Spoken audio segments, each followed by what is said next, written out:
Awesome. Great. From my end, I am just starting the recording. So, hello everyone. Welcome. We are doing a World Four Player Chess Championship teams match. It'll be Tom Merrill and Clash Royale 1, 2, 3, 4, 5 versus Clean Windows and Mulberry Soap Good Soap. This is the first round, and a team that loses the best of 5 will still be in it, but will be in the losing bracket. The team that wins will advance and play. This is number 6 versus number 11. The winner of number 3 versus number 14, which we already determined to be J Crossover 08 and Roadrunner 18. So we're about to get started. Match will begin in about 10 seconds.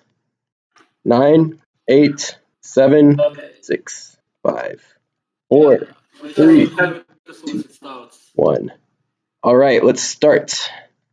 So Clash Royale will be the red pieces, and blue will be Clean Windows. Tom Merrill will be yellow, and Mulberry Soap will be green. Okay, so there we go. The game has started. It's a King's Paul opening for Clash Royale and Royal. And Yep. Clean Windows push the screen from This accelerated variation of the classical, double accelerated variation of the classical. So to have someone who knows all of these openings. Because I tried to catch up yesterday, but I only managed to look like very few moves. And Clash will go with the standard queen out version of the classical. And Clean Windows will do the standard move of bringing the queen out. Yes, Tom decides to go with the knight this time. Which, so you know the weakness of the 2 pawns up in this opening? It leaves the diagonal between G14 and N6, as well as the diagonal between the I1 and A9 squares pretty open. And if there's actually a possibility of queen sacrifices on B8, for example. Yeah. If yellow plays queen out okay, that move, is that just transposition? Or there's some details here that are important because of the move morale? So if I may speak for a second on this opening. All right, Victor. Let's hear it. All right. So I've actually done some analysis on this particular variation. And what it does is it leaves the dark squares, as you said, Luke, open. Like the dark square bishops usually can gang up and attack the dark squares of one side, blue or green, if need be. Yes. Also, you can no longer place a knight that goes, for example, blue's knight on c5. Now it cannot go to d8 easily to protect the critical b9 square that is often assaulted. Yeah, and that pawn needs to be on c7 to protect that knight. Yeah, exactly. So, like, these are the 2 main weaknesses that we find inside of 2 pawns up. And I think a big part, I know Tom Merrill's attacking style and Clash's style, I think a big part of this game will be if they can exploit these weaknesses or not. Because I've also found that if you can't exploit these weaknesses, this actually turns out to be a fairly solid opening. So yes. Those are my thoughts. So yeah, the accelerated does have some strengths to it. Having a pawn on d7 already stops the worry from there being any problems along the b9 through j1 diagonal specifically. Yeah. So red can no longer put his queen on g4 to attack the b9 pawn. Yeah, very true. So what is blue and green's plan here? I think probably, right now they're kind of more focused on their development, I think. I want to say they have to kind of defend right now. Yeah, so that does look like a good plan by green if he gets the opportunity to attack the queen. And en passant would just result in losing the rook with check.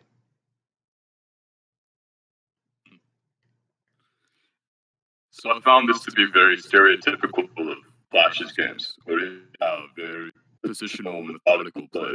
Yes, and Tom is more of an attacking player, so they have good chemistry because of that. Yeah. It's funny that Clash opened with the Queen, but Tom opened with the Knight. That seems to be very contrary to what I expected. Okay, so Red has potentially the chance to grab a pawn now. It's probably not very good because the bishop will get attacked and then the queen will get attacked. Yeah, and the rook will be on an open file too. So that's something this good is to keep what in we're mind. talking about. But rook to a5, knight to y6, for example, and also the rook is going to be on an open file ready to come to probably guess g5 or h5.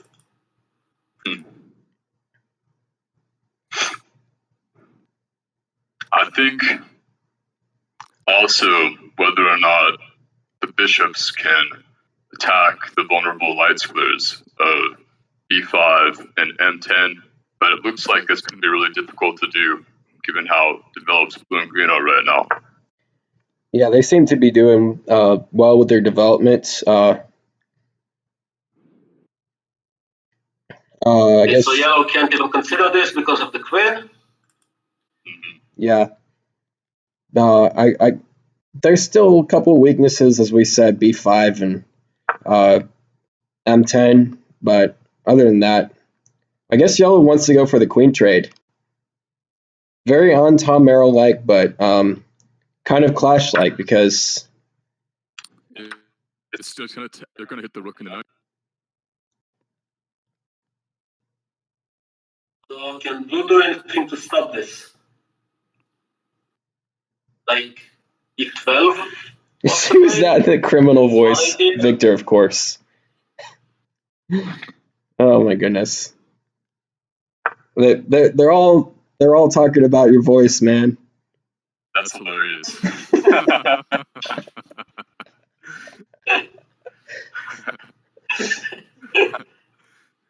Okay. I don't think that's going to work, Tom. The pawn is defending the F10 square. I need to orient my my thing. It automatically started on blue with me. Oh, it happens sometimes. I don't know why. Yeah. Yeah. Oh, okay. So red is now. Oh no. Tom's got a few little arrows. I've seen it yesterday. It's not as bad as. Not as bad as Jay. Yeah, but. Rumors are that Kuchtimi started this toxic culture, and then Icy Stun was next. And then of course I did it, and then Jay became famous for being the fastest arrow spammer on the planet. So it's more than just one guy. We actually had a joke about it.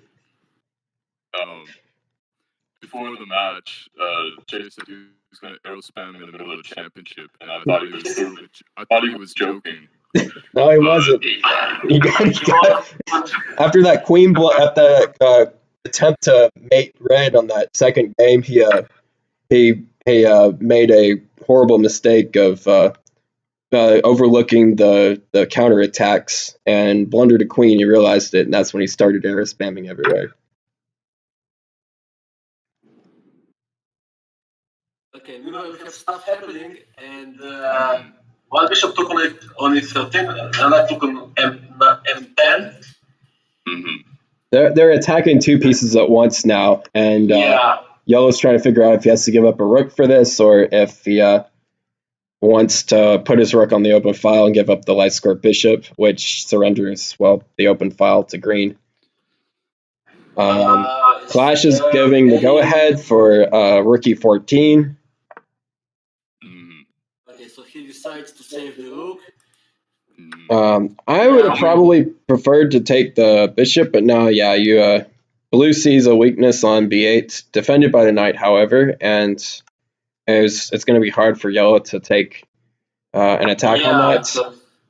So long term, I also see one of the potential weakness here, which is the rook getting on loose rook, getting on the D file and attacking yellow. I think that's also something they have to be aware of now. Yeah, yellow's camp is not looking really all that great right now, but his king is momentarily like more than 5 moves away from disaster, I would say.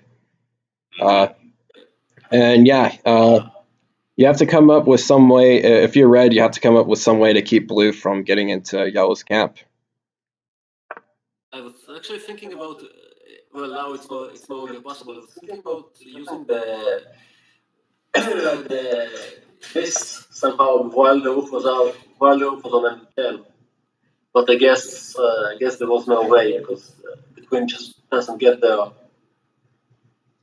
Yeah, it looks like red could utilize his bishops to take strong control of the diagonals against blue. So could I make? Yeah. Could I make one more observation? Yes. So as I said earlier, this opening by blue and green, if red and yellow don't jump on the weakness soon enough, and it becomes a long positional game like it has, I think this opening can become very solid. I think, based on the analysis that I've looked at, the trick to defeating this particular opening is jumping on that weakness and making threats immediately, having really strong attacking play. And I think because Tom Merrill and Clash maybe meant more with Clash style of gameplay, blue and green were able to solidify it very nicely here. Like at first it was a weakness, but now they've consolidated enough to where it's no longer a weakness, I think. Right. The pawns being up 2 spaces. Can we do something with the B8 square? I mean, I'm thinking about like yes, start with D5 and somehow try to attack this again. Sorry, wrong square. But I can't quite see how to add another attack because I have my bishop, I have my queen, and yellow is too far away. Maybe something like bishop f14 trying to take this guy out. Yeah, bishop g3 was good. I was thinking knight to f5 as well. Both are fine. So he defended, and blue grabs this one.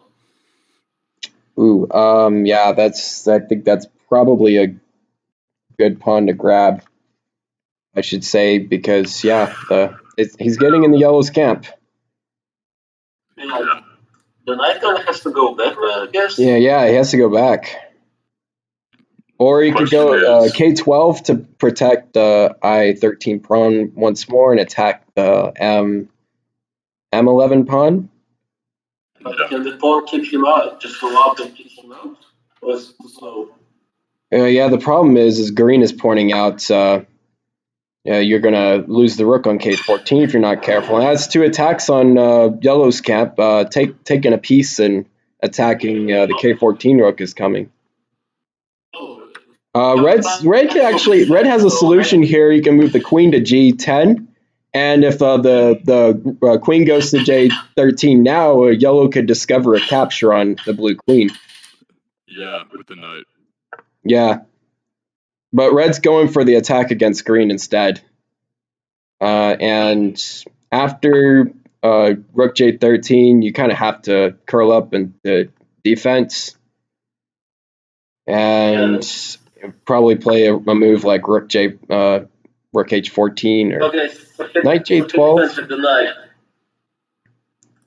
Oh yeah, and there's a rook. There's a rook is being attacked by red, which, well, now if you don't recapture the sharp variation. So he takes. I think you take the knight with check, yes. And if you take the rook, then blue sacrifices the queen on the rook, and green wins the red queen back. And yeah, I think Tom's got a good try for counterplay here is to, I guess, check green and try to get out of the threats of blue. Yeah, because now the queen is temporarily not under attack. Yeah, and actually this looks. Well, I guess this looks okay, except the back rank is going to be a problem if the rook takes. Yeah, but lots of suspicious now. This. Yeah. Also, the knight moves around the corner. Blue can come in with the knight and maybe followed up if need be by the rook on the d file. Yeah. So many threats against yellow right now. And the question now is, will red and yellow's attacks against green be fast enough?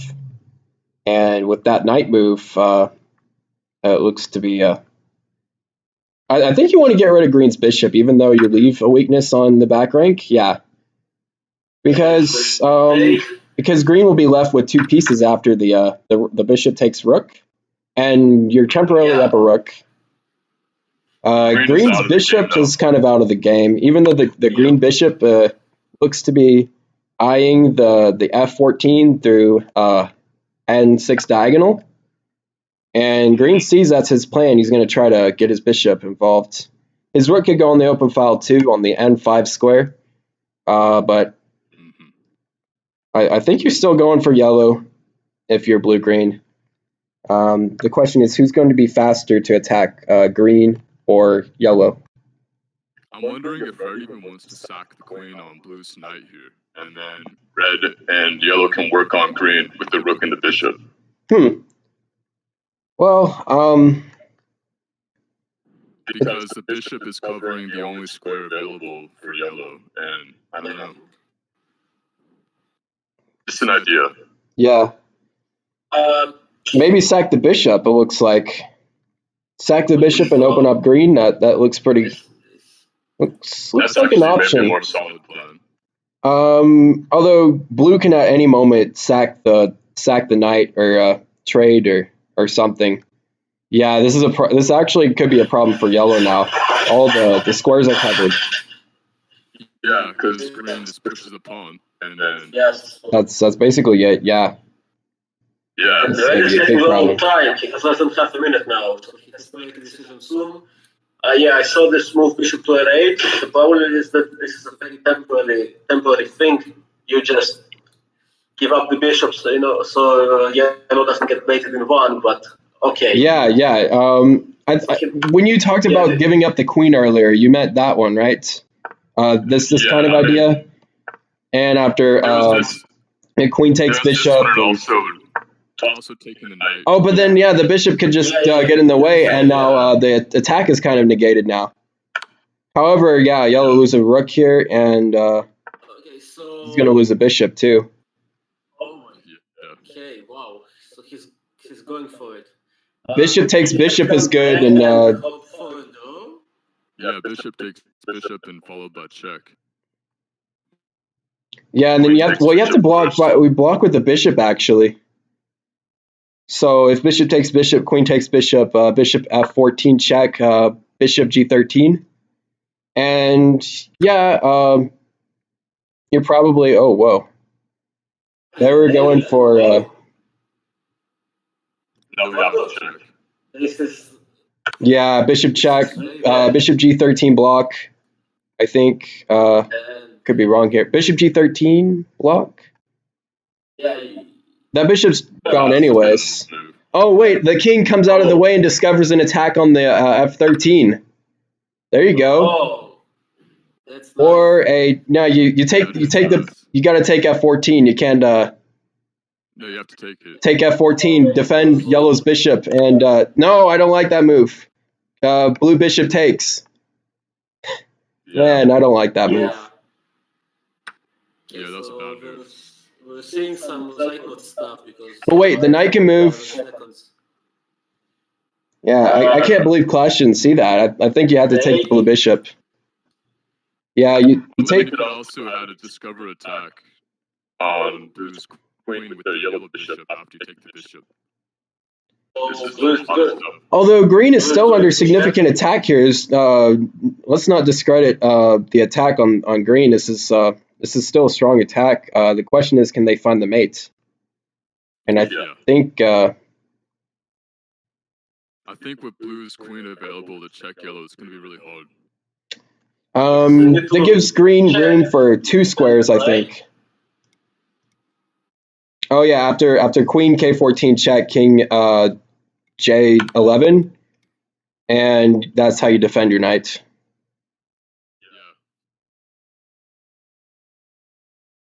And there are no more checks after this, sorry. That's because this is also bounded. You can only go back. But then the knight can, you can even do that. And the queen's, the red queen is still is guarding the I14. Yeah, you have defend that knight just in case. Clash says, yeah, defend that knight. But this is actually evolving into more Tom style right now. If the king goes back to oh yeah, I guess you just try to keep checking green back and forth. You could just windmill green and blue check back and forth because yeah, he died. Yellow, then it's probably done. Or this would be you know what would be really funny? I've seen a game where players really messed up by not allowing this, but a 3-fold repetition. Yeah.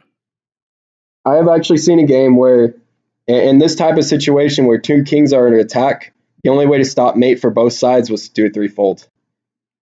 I think you want to run with your king.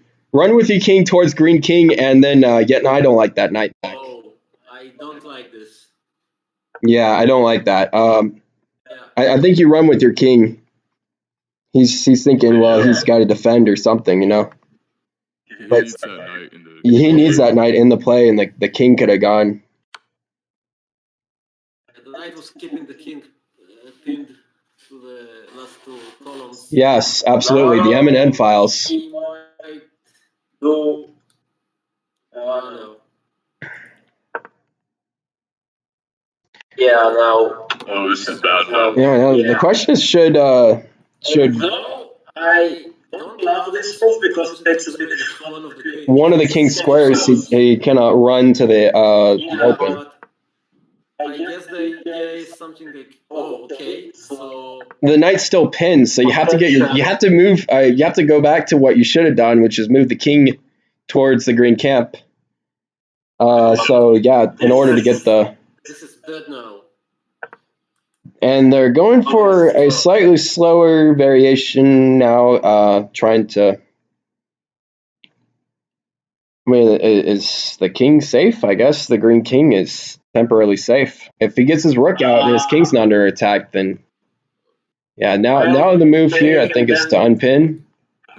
Yellow might be in trouble now. Yellow might just be checkmated here if the green gets on the N11 square and blue gets on blue gets a blue bishop to M9. I think that's checkmate unless red moves the queen out of the way. From the Twitch chat. Oh, hello, Ziwawa. Yeah, I think you can still check green here. Yellow squares are not covered, so. Yeah. Okay. So. It says check him. 4, 3, 2, 1. He was disconnected. Oh! He was disconnected. That's what happened. He DC'd. That's so bummer. Yeah, that is a bummer. Well, it will be 1-0 to clean windows and Melbury soap. Good soap. Thomas asking if they can restart from where they were. Well, the rules are we gotta go play the ball as it lies. Yeah, it's a disconnect, so it will be 0-1 on this game. So. Yeah, that's so fucked. It's such a shame because it was a very interesting game. It's sad to see it end like this. Yeah, it really does suck to see this game end like this. Yellow looks like he was getting under attack, but there were some chances against green too. So I'm just gonna go back. Okay, yeah. Yeah, we have a few minutes. A 5-minute break seems good for both sides now. Yeah, and it's good for us because we can look at this position a little bit more. So This is the position where red timed out, and this is red's move. So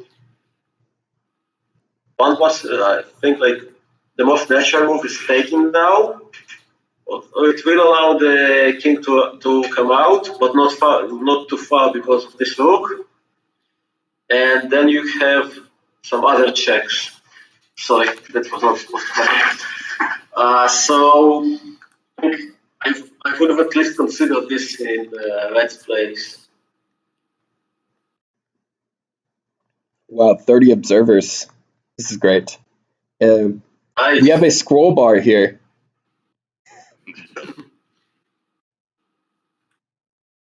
It's a little big one.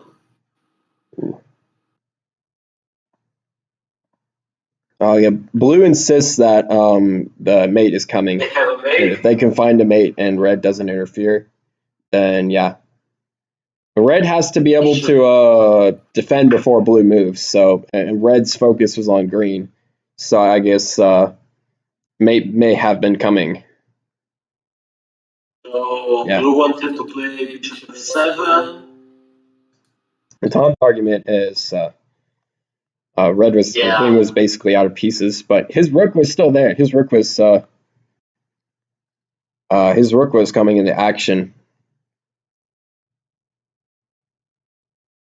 Yeah, this is a problem.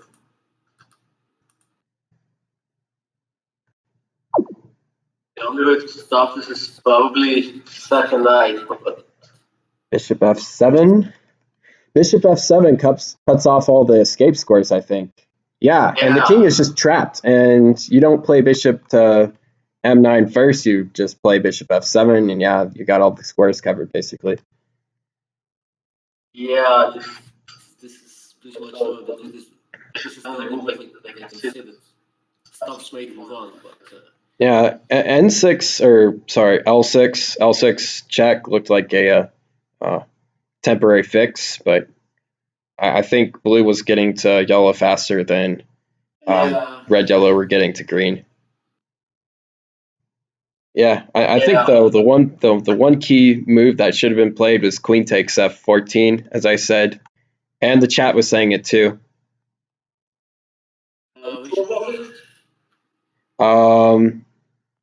I want to say move.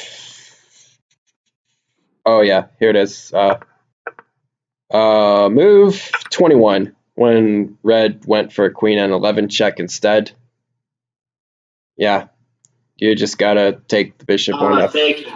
Yeah, just get rid of one of green's powerful bishops, and if rook takes bishop, you might even consider. I don't know if it's necessarily good or not. If worst comes to worst, you could just throw your red queen on the green rook, and green has no pieces. Yeah, but I kind of feeling the game wasn't completely lost even after the check. Right. Because of this knight. I think that the final mistake was this. Question, did you have to do it? I mean, you can't go over here, so you only have one other move.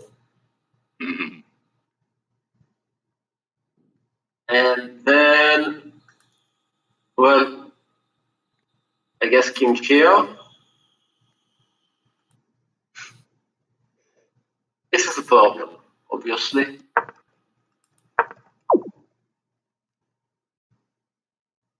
So I don't have this check. I have to check from. Oh wait, I can check from here maybe.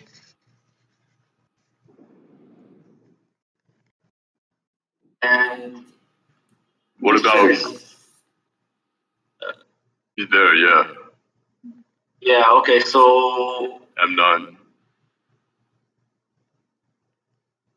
And now I only have one move.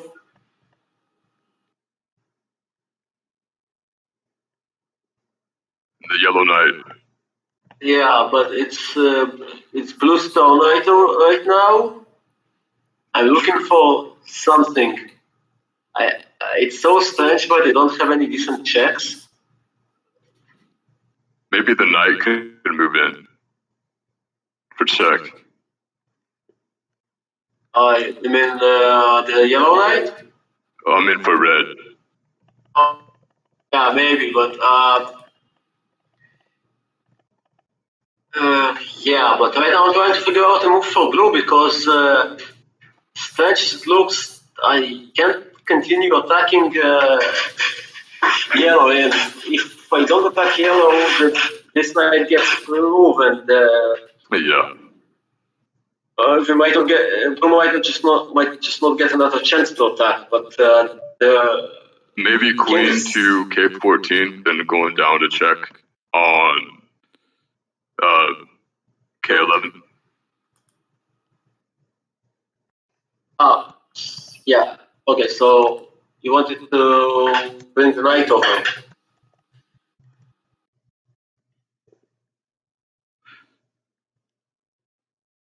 Knight over, so yeah. Queen k14. Or anything really that can access k11 next turn. Oh, they're about to start the rematch. I can tell by the jump in the. Here they are. All right. Okay, so yeah, so we will have to abandon this. Yeah, we can analyze later. We got Sicilian going. Clash has decided to go Sicilian. I think Malbury probably wants to go G12. Yeah, I was about to say. Here we are. GDI posts a score. Jonas, thanks for posting your stream. And we have 14 observers at the moment, but there will be 30 as soon as we have more time to pass here. This is known as the Rezax Raku variation of the double Sicilian, but some argue it the knight move to be attributed to Eisenstein. Others argue it to be attributed to Tanver. But anyways, the idea is to, as green was airing, bring the knight over to try to check blue if blue's not careful. But the blue pawn on d7 shields against one of the squares that the red knight could go to, which is on e6. And the knight would go to f4 and e6, but the pawn is now defending against that. And while it looks dangerous, blue is opening the diagonal of a8 through h1, but he will take control of it first. I'm wondering if I'm wondering how strong. Yeah. One thing I want to say A1T19 said about the weird knight d3 opening is that it surrenders control of the important h1 to a8 diagonal, which is now given to blue. And if blue is able to defend against it, then he might have some good counterplay. But it does force multiple pawn moves by blue, and his only piece in action right now is the queen, while red has 3 pieces developed and everyone else is kind of the same as blue. Yeah. So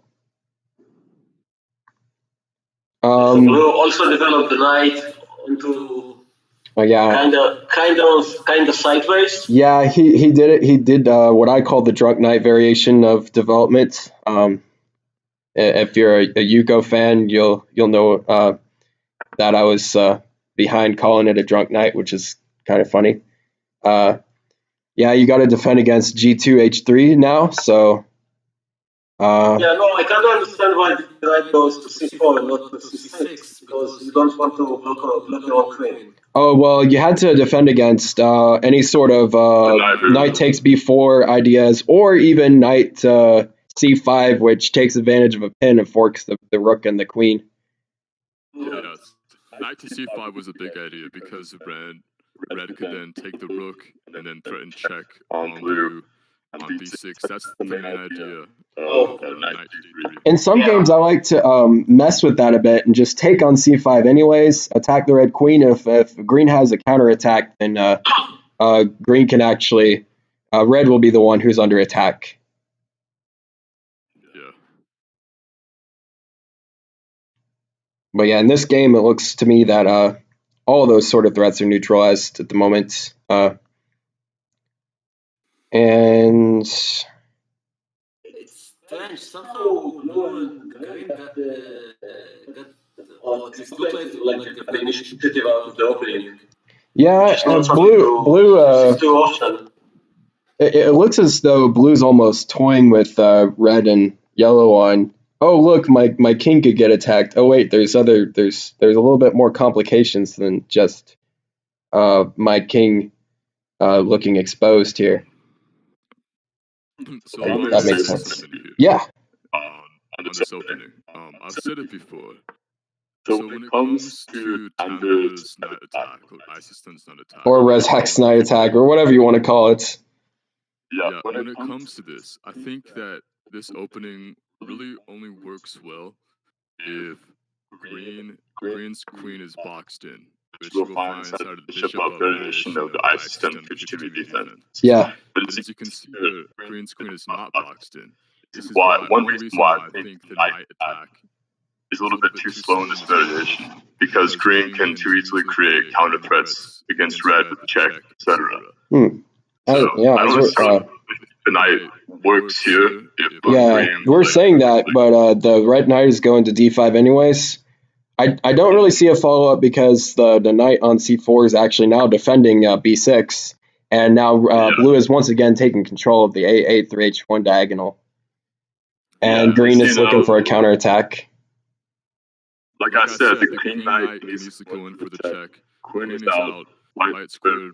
Green bishop can easily go in if it needs to. Green just has way too much time and is way too comfortable. I think for this knight to make any real lasting. Now, would it have been? Oh yeah, would it? Oh yeah. First of all, Raphael saying in the spectator chat, could we move the video up higher so we can see comments? I don't know. You probably. Yeah. I just tried moving it, and now when you said that, was it comments in Twitch or comments on the spectator chat? Maybe it's okay. Yeah, I think it moved now. Okay, cool. Well, Yeah. all right. The other thing, I was looking at Queen H11. That trades queens. Okay, never mind. That opens up the king. That would be. I have a wild idea. What's that? What about Queen takes K2, Queen knight check? I guess. Yes, that is something Omikis showed me. Yeah. Omikis showed me that if you're able to do that, Queen takes K2 check, or Queen takes K2 and knight check, then you win the rook with check, and Red's back rank is taken advantage of if yellow has no counterattacks. And I'm wondering if with this pawn push, they're actually planning to do that very time. Yeah, right. And Red's queen is under attack now.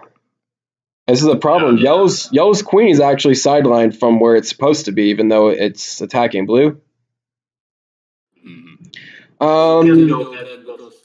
Yeah, and the knight actually not only has one check, but it has two. If for example, a yellow would just sack its queen on the blue camp. If that makes sense. Yeah, I think Queen takes K2 here is a good. You think Queen takes K2? I'm thinking about it. Yeah, Green sees it. Green sees it. Green thinks, go for it. Go for it. It should be a very solid play. Absolutely. Absolutely. Green gets two checks on red. But then yellow has that. Yellow does have that counterattack. He sees it.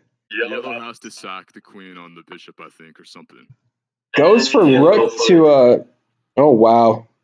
He's getting rid of the check, maybe? I don't know.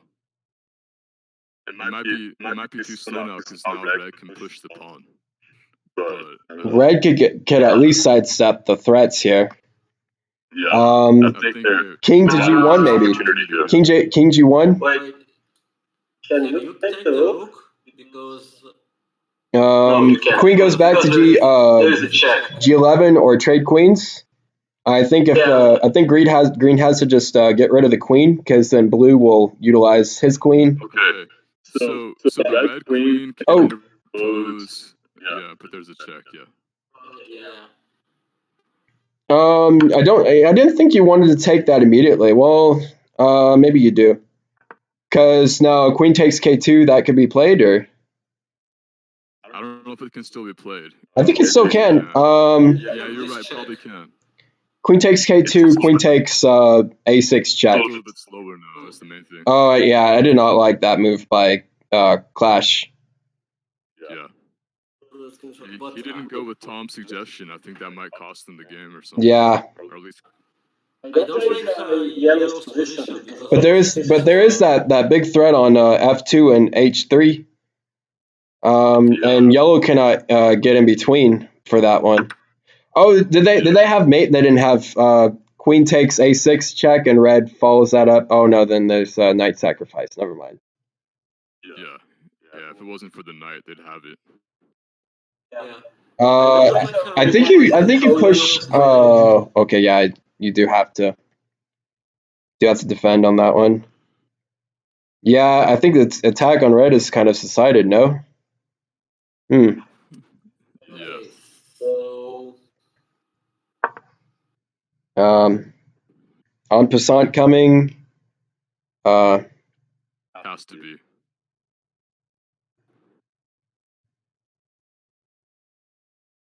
I was thinking L6, but it leaves the diagonal wide open. And red has red has, as he's pointing out, rook, queen to J3. Queen J3 is actually very direct. That's a good point, by the way. Gamma Detail in the Twitch chat, he said that the problem with knight d3 and knight d4 is the black has to wait template to get move the knight in. Yeah. So now if blue does go on f2, he gets rid of his queen, and green is going to have the queen, but his king is in danger. So the advantage will go to red yellow. Blue will hang his queen if he does that. Oh wait, no, blue can. If blue does that, on the rook. Tom's not happy, of course. It was a very light arrow span there, but and the red queen is actually defended by the yellow queen. Does yellow need to sacrifice here?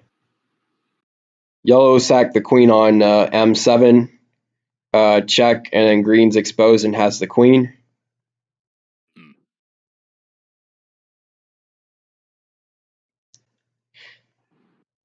Take, and actually I think no, that's a problem.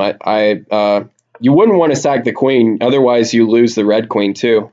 So now knight check, take, and this looks kind of strong, I think.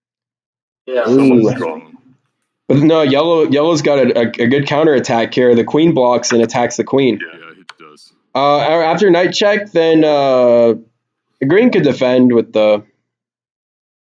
Yeah. Green can defend with something. Oh, queen takes h3. Queen takes h3. Queen takes. Queen takes h3. Bishop j2 is bad. It just results in queen takes j2 and attacks on green, and there's no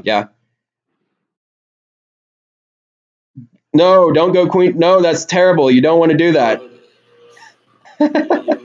Queen takes h3. Queen takes h3. Could be wrong though. I think queen takes h3 is good.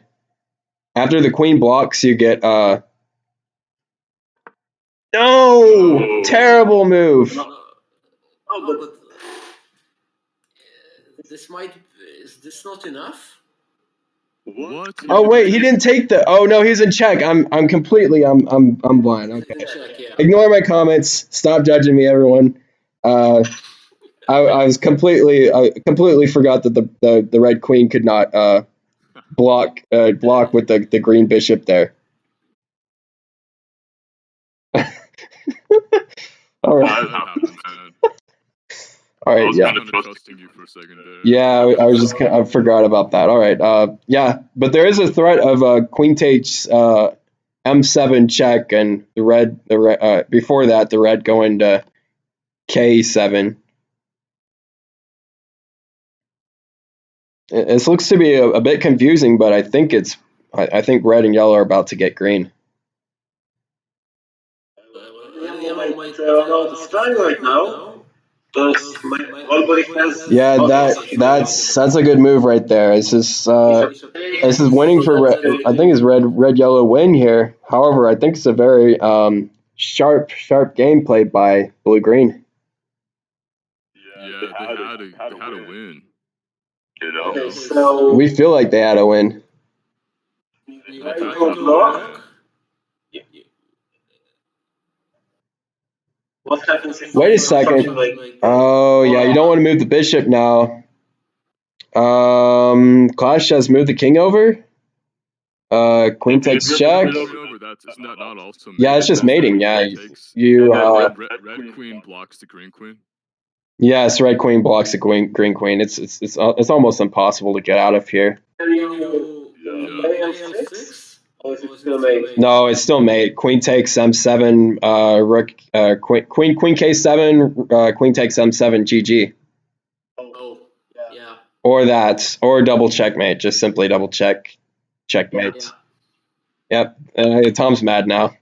Yeah, here come the arrows.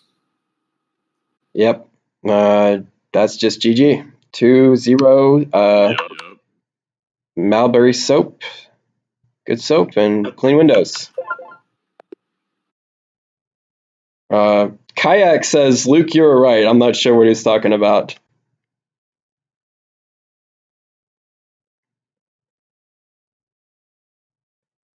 Hey, so that's 2-0. Yeah, Queen takes K2 seemed like he was completely winning for red yellow. And this was something Omikis taught me too, especially when red's queen's under attack and green's knight goes to try to go for red's king. Yeah.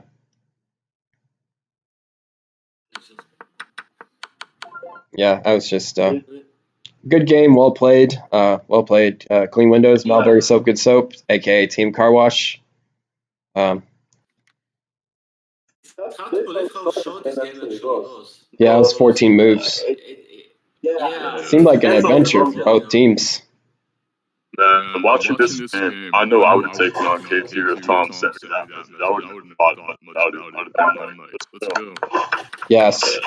Oh, but so much happened in this game. It feels a lot longer than just 14 moves, but yeah, it's just And Clash is a really strong player, and Tom is coming back from being part of the number 5 team, along with guess who? Victor. That's it, yeah. And they're warming up kind of like Victor and Tom kind of warmed up last year. There are still there are still games to be played. Yeah, it's double elimination, so. Okay, Raphael is saying we should look at 13 green bishop takes I13. Bishop not takes, but green bishop I13 by green. Green bishop I13. Wait, no, that's not a legal move. I think. No, I13 is way over there. I'm sorry, I3, my mistake, not I13.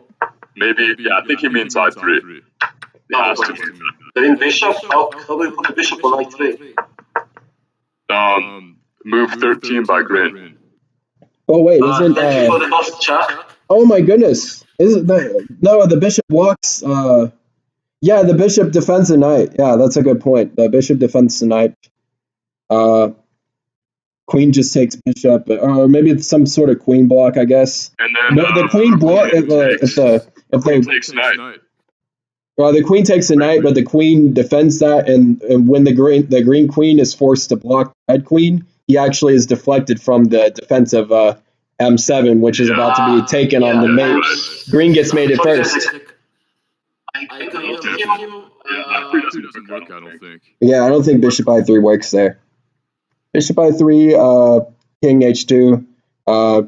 let's Queen takes. Jonas, can we look at Queen takes K2? I think that was the critical moment in this match. Instead of bishop of bishop. Well, they had it twice. The question is, do we want to talk about the first time or the second time they had it? Do you want this now? I think the first time was the most critical time. So like nine blue, Queen 8 takes K2. I think it was move nine. Yeah, let me go back here. Blue's So nine. this is position, and you want to take here the queen. Blue's move nine. Queen takes K2. Yeah, I played it. Yeah. And then Again, hi Chuck. Thank you for the host. yeah. What is yellow? I guess yellow moves the knight to E10 here for the check on blue. That's all I can really see. Yeah, because you can't attack green. No, you can't. Yeah. So either queen takes B4 or knight goes in for the check. One of the two. I think knight might be better because it forces the check. Yeah. And then And you have to go to H1. This is forced. Yep. And a knight check. And Knight check on. It's blue stone. So I take, and this is knight. Yeah, and then queen takes rook. And now green can take with mate. So red has to sack. Yeah, this is losing. Yeah, yellow can't do anything. Yeah, so that was the missed win right there. So this is just over in like 2 moves. Yeah, exactly. They missed it, and Tom saw it, but Clash didn't want it. Yeah. Let me. Well, Tom should have no problem coming back and winning just like they did against Kuchtimi and Felix last year. Yeah, I agree.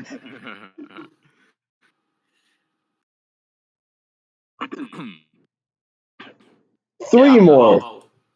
This is a move I would have never considered. I like that attitude, Tom. Just taking the pawn on A2, like, it looks so ridiculous, but it's actually extremely strong. Yeah. And this is something, if Omi kisses blue and I was telling him to defend himself, he would have done it. Which is funny because, he's the one that showed me that one. But That's an incredible idea. Queen takes K2, I like it. Here's a rematch. Here we go. Okay, Clash, red, Tom yellow, Clean Windows blue, Malbury soap, good soap green. So this might be the last game. Hopefully, let's hope it isn't the last game. But yeah, let's hope it's not. If Malbury and Clean Windows win, then this is going to be easy tonight. How about Queen K5? Queen K5. Let's see Queen K5. Okay. So I see a change compared to the first game because if I remember correctly, Queen J4. D7. So the idea behind Queen to J4 is to give a check on J11 if possible. Queen K5 seems to be more aggressive because you get to put the pawn on E4 as well. But now Clash is erroring Tom's camp to put the pawn on J11. It's a good way of defending. Now Malbury Soap is eyeing the I13 score with his queen.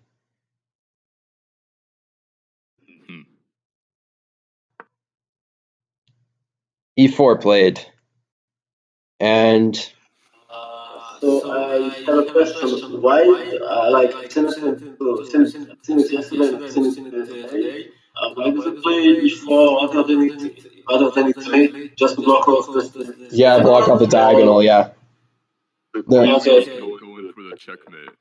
Yeah, there's multiple ways to block the famous Queen takes J2 and Queen takes H3 checkmate. They prefer to get their bishop open along with it. Getting the bishop active with the red pieces. light squared bishop active is, their idea. Okay. Because I played team chess like maybe half a year ago, and I don't remember this. Yeah, the old school way of playing the classical variation is to bring the queen to J4 and get the knight on F3 and the bishop on H2 for red. Okay, And hold on. well, I see same a idea. double threat here. Do you guys see it? Tom's feeling double threats. What do you think about this, Luke? Well, now the queen on M6, K6 is now just intercepting the yellow check. So it's really not a problem here. Whoa. Activated yesterday. Yeah. This is too passive, I think, for yellow, personally. Yeah, and I think green is going in for the attack now. It's actually quite a big problem. Yeah, it is a big problem. The yellow queen is still stuck. And now yellow can't even counter the attack on. Oh yeah, no, this is GG. This is bad. This is GG. It's probably thanks for the match. I'm probably going to this is Queen takes H3. This is Team Car Wash saying, "Hello Jay, we are coming for you." Hello Jay and Roadrunner, we are coming for you.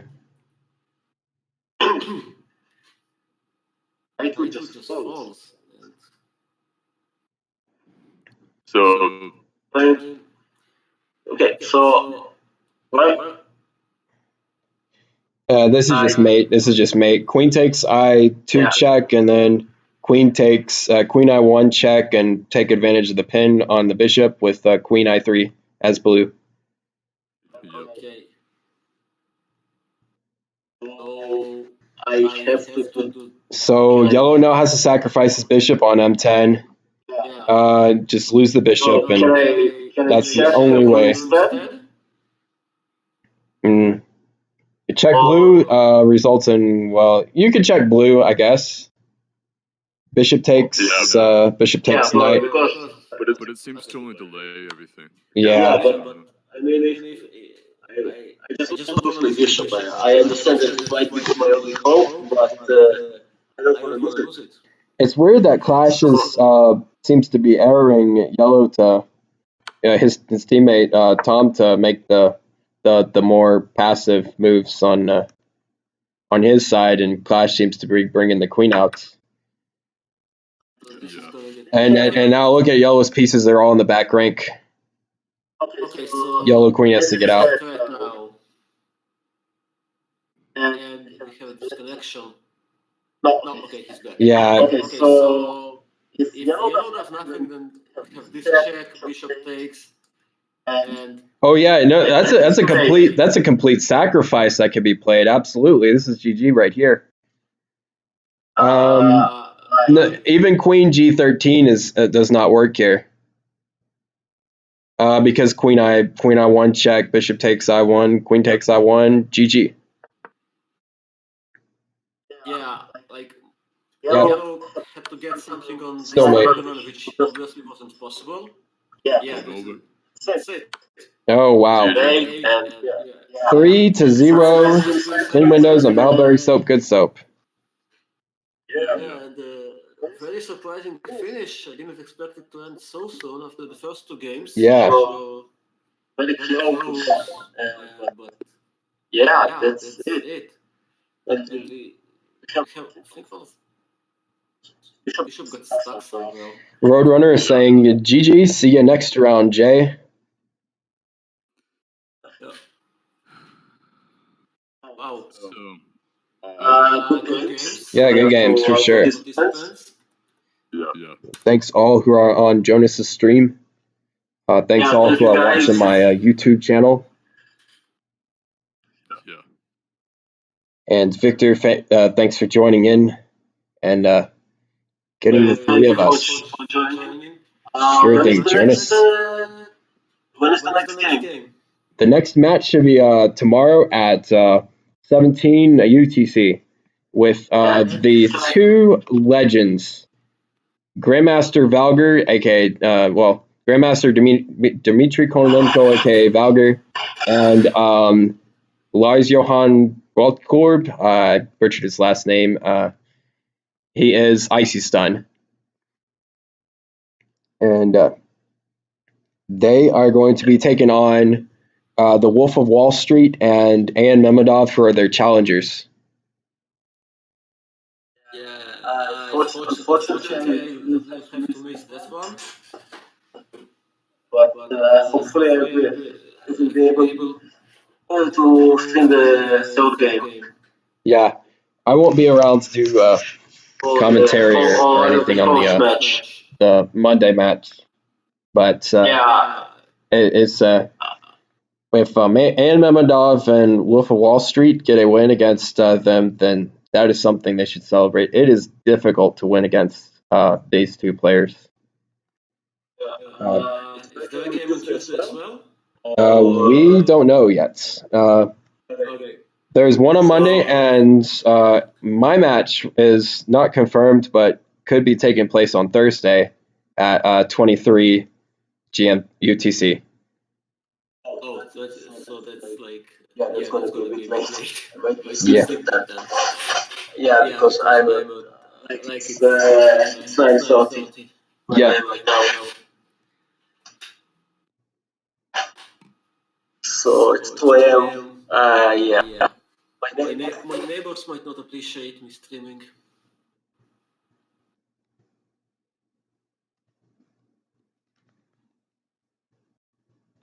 Oh man. Okay. Yeah, I think I kind of lost you for some reason because you just disappeared.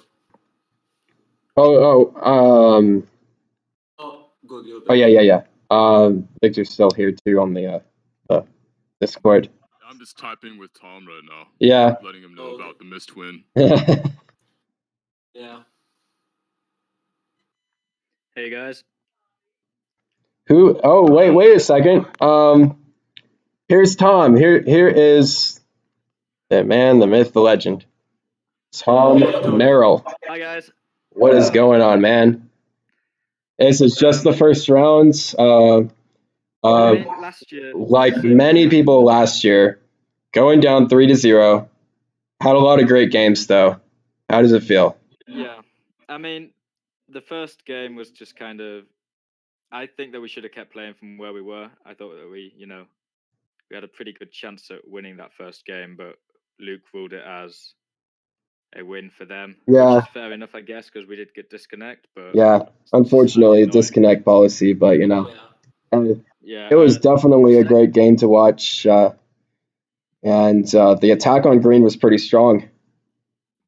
However, the attack on yellow was pretty fast. My queen was I think it was on the 11th rank, or my king was on the 11th rank by the end. Yeah.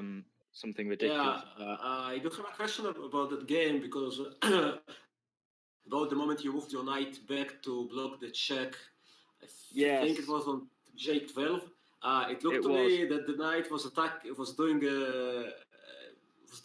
taking part in the attack. It was keeping the king the green king from escaping. Yeah, and as soon as you moved it back, suddenly green could breathe again. I think it was the move we saw to protect the rook at the time. I guess we could have.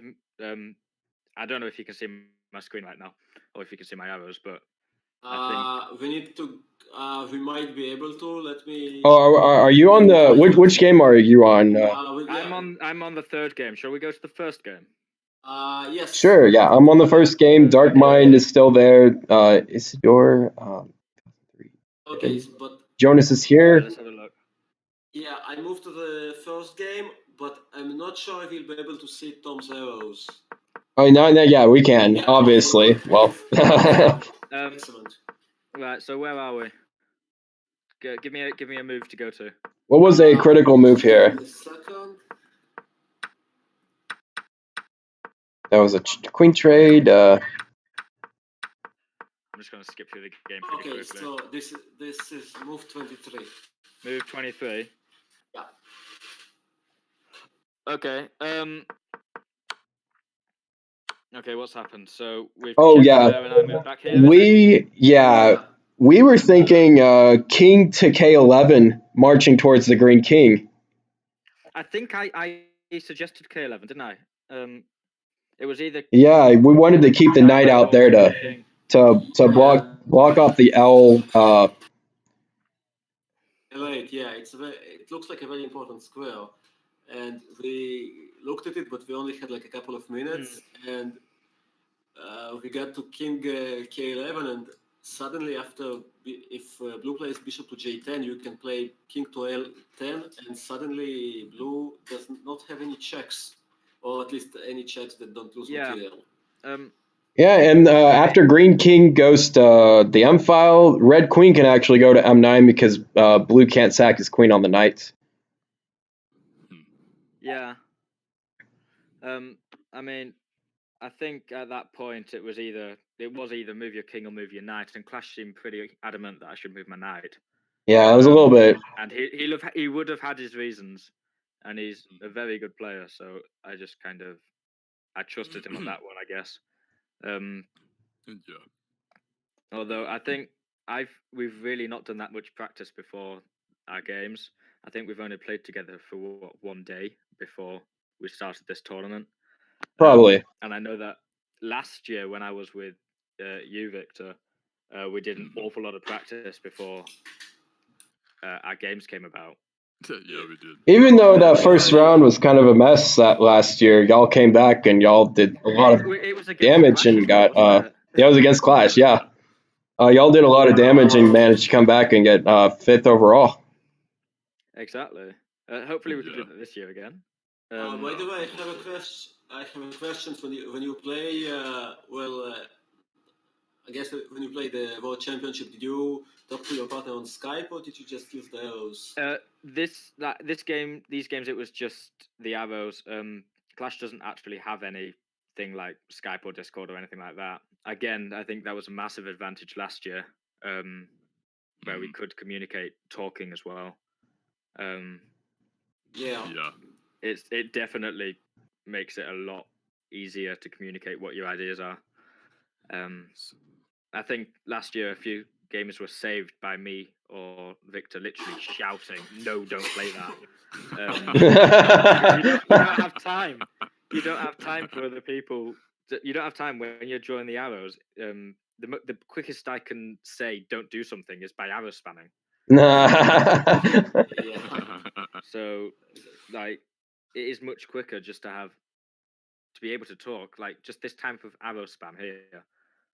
That's all I usually, and the problem is the arrow spam usually comes after the blunder is made.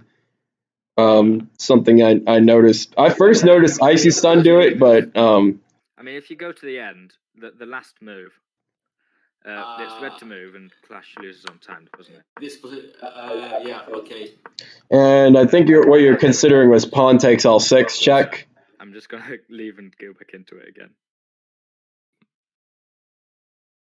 Yeah, I think we decided this position was already lost for red yellow because of bishop F7.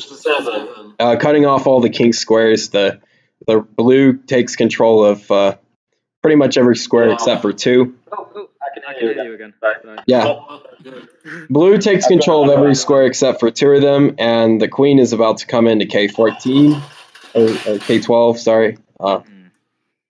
Maybe. And where are we? Are we on the last move here? Yeah. Yeah. Okay, so I think I was spamming this move. L6. Pawn takes L6. Yeah, so take on L6. And then Windows said they'd do this, didn't they? Yeah. In the chat after the game. Yeah, this is what we looked at. And well, after this, I've got to make a move, but I know that that's probably coming next. Yeah, king takes pawn. Yeah. King can still run. At which point, knight's check or something like that. We've got queen check. There's an awful lot you can do to expose that green king. It's just a matter of making sure that I don't get mated after this. Yeah, so you have to make knight to I10. Queen to K12 is the big threat, of course, after the bishop move. Yeah, that's what I'm trying to avoid. I was thinking, at the time, I was thinking play this to try and capture the bishop. I mean, Rook, yeah. bishop would work. And then what could happen is that would facilitate. Well, I don't know.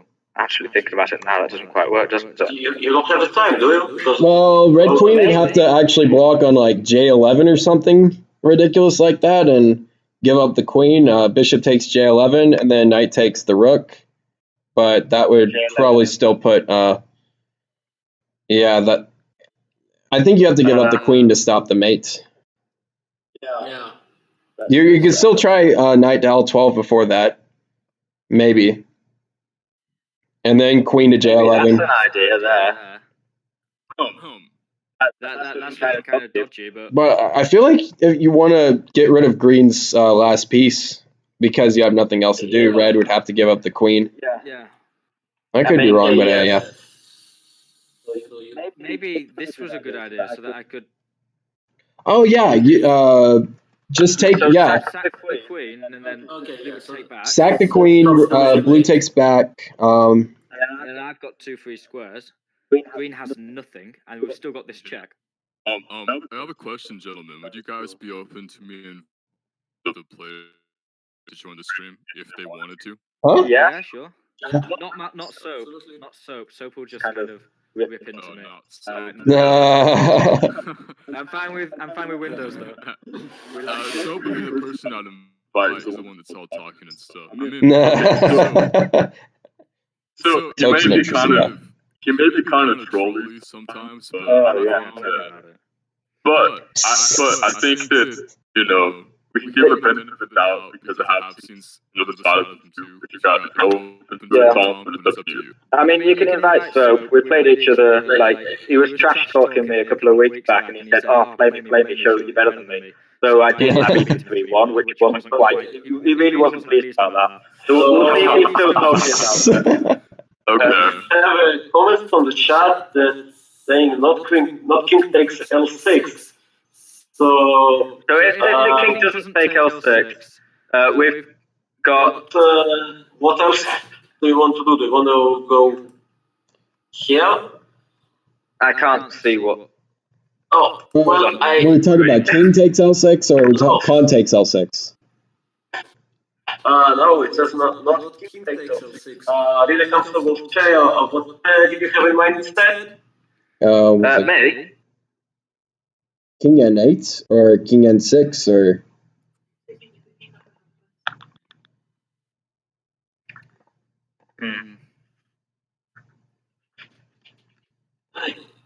The first one was a tricky game, wasn't it? Yeah. I mean, king to N6 does make some sense because you avoid all of these checks. Anyway, I've got to be getting off now, guys. yeah, thanks for joining us, Tom. Thank you. No problemo. Your own channel, apparently. We'll be back for the next match, and we'll definitely win this one. I'm sure of it. I think if what I noticed is one quick word, Tom. Yeah. I think you had a really, like I said, a bunch of really good tactical ideas. Clearly, Clash is a very strong, solid player, but I think that if he was a little more open to some of your ideas during the stream, you guys could have a very sharp game. But that's just, so I would just suggest, please remind him that you have some real sharp tactics. I mean, my rating isn't actually 1939. I think most people know that. But yeah. It's just a matter of making sure that they are good ideas and that they're not going to lose something. Because I think my idea is either really good or they completely lose a game, and it's either one or the other. And there's no in between. But yeah. Anyway, I'll see you guys later. Thanks for having me. Yeah, thanks. Thank you very much. Once again. See you later. Take care. Bye.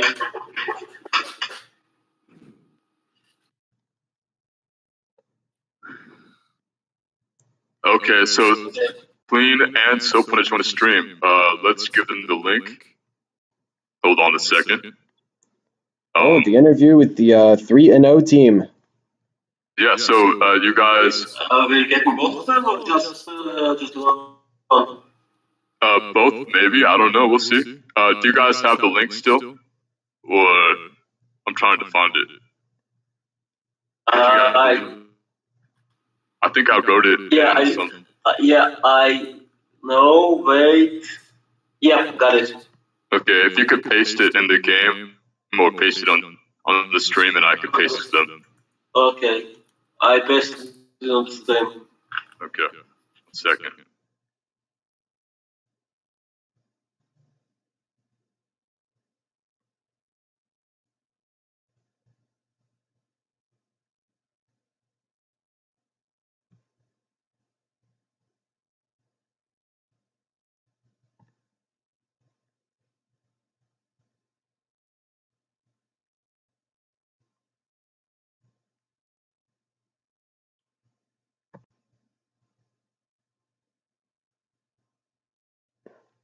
Okay, so we're waiting for at least one player from the winning team.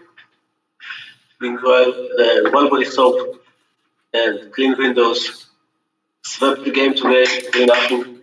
A very interesting game, very unusual tactics. Yeah. Yes. Yeah, especially if Clean takes KD2.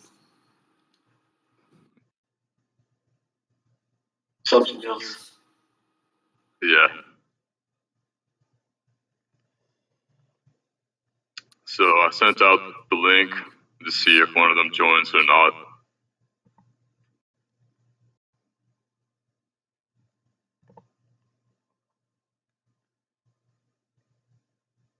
Yes, so as Tom was saying, him and I played in the tournament, the first one. And we had some really aggressive gameplay with moves like that, or sacrificing knights. And so I'm imagining that if I was teaming with him, I would have played that move instantly. And if it's not a secret, how come you decided to change partners? Oh, so there's some criteria for qualification, and neither players were around for the regional tournaments, except I think on one occasion, I think each one had one, but they were partnering with somebody else. So Victor ended up being paired with a qualifier by the name of Tony, aka BRD TMR, and Clash chose Tom Merrill to be his teammate. Clash was an automatic qualifier. Yeah, okay, so Clean Windows is about to join us, or he's trying to join us. Should get him shortly. Soap is online. He just has to join the voice chat. Yeah, and Clean Windows also in the chat, and he's trying to figure out how to join the stream. He's got the link, right? Yeah, send the link.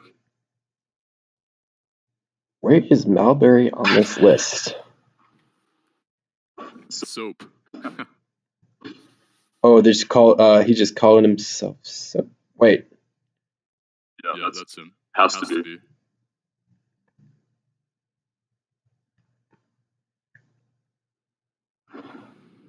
Okay, I don't. Oh, online, Soap. Oh, yep. Just click voice channels. And and then click general, I believe. Yeah, you need to unmute the mic. Don't see him here yet, actually. Yeah, I sent him the message. We'll see. Maybe he's configuring. Who's Genius M? Is that Yeah, I saw him online too. He was in a lot of the regional tournaments with Tony. Oh. VRD TMI.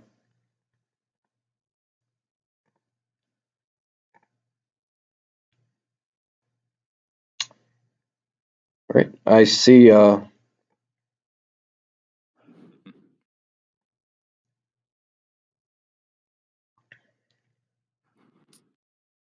here's Jay. Yeah. So both of them are on. J Windows. Oh yeah. Join. Oh, I could type in Discord. Join the voice channel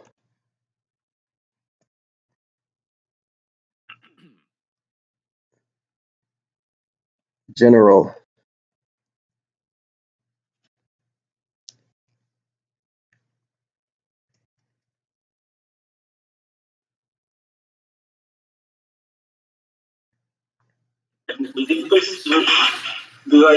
Oh, here is Soap. His mic is off. Welcome, Soap. Soap is turn your mic on, man. Let's see what you got to say.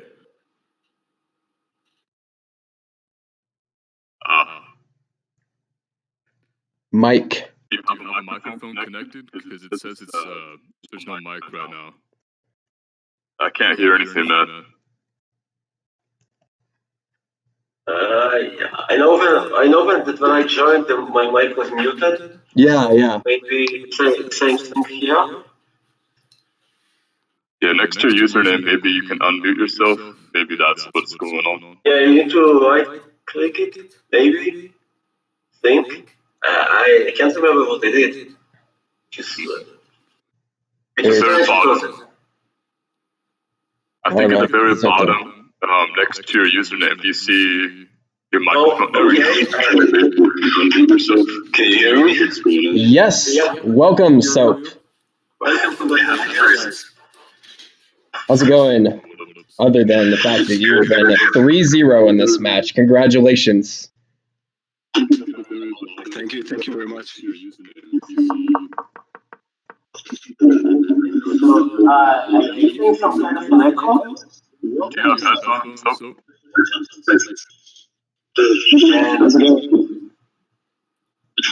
3-0 in this match. Congratulations. Oh, that's an echo. Yeah, I think I'm listening to the stream and I can't hear anything. Okay. Oh, that's what's going on. Yeah, mute the stream. You'll be on it. Wait, I'm gonna go get headphones 2 seconds. Oh, really? Yes, thanks. And there was no echoes coming from my end, right? No, it wasn't good at all. Good, yeah. It only does stuff when my voice is in there, I guess.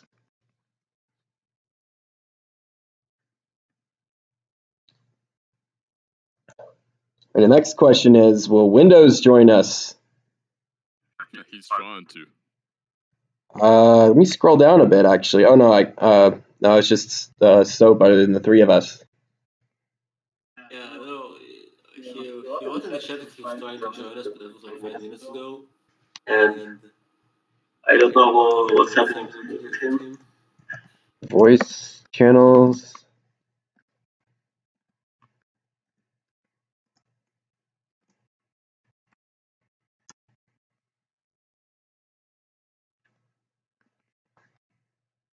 Scroll bar is thin. I think that might be the problem.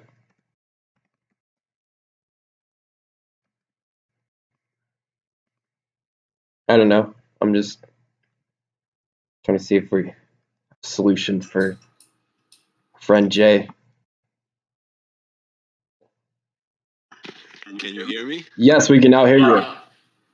Okay. I'm Soap, by the way. Hello, Soap. Hi. Soap.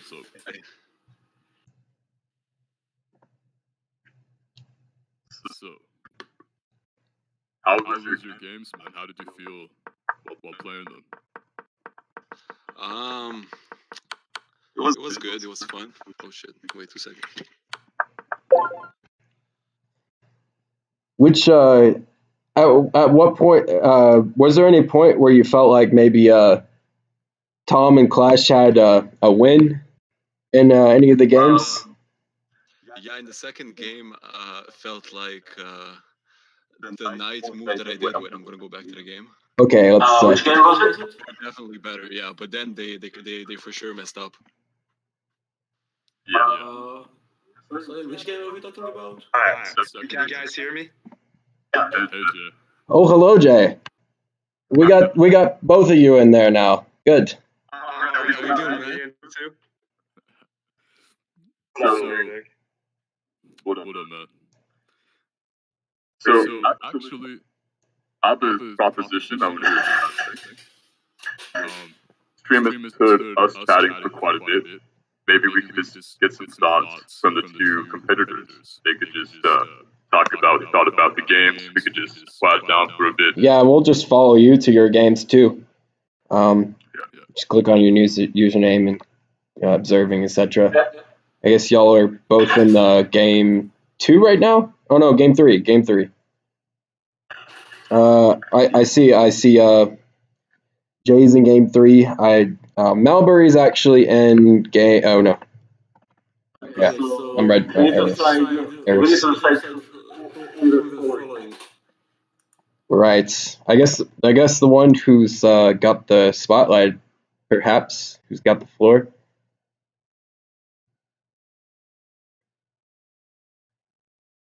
Okay. So I think I will have to do it manually. Which game do you want me to go to?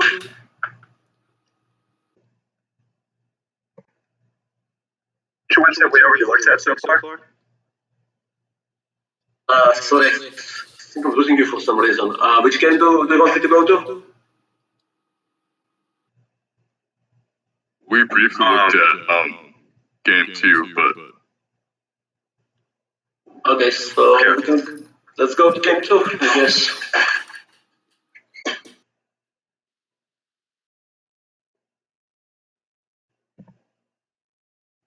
This was the Oh yeah, this one. game. Okay, I'm in game 2 as well. This position. Malbury is error spamming to let us know that we're in the right game.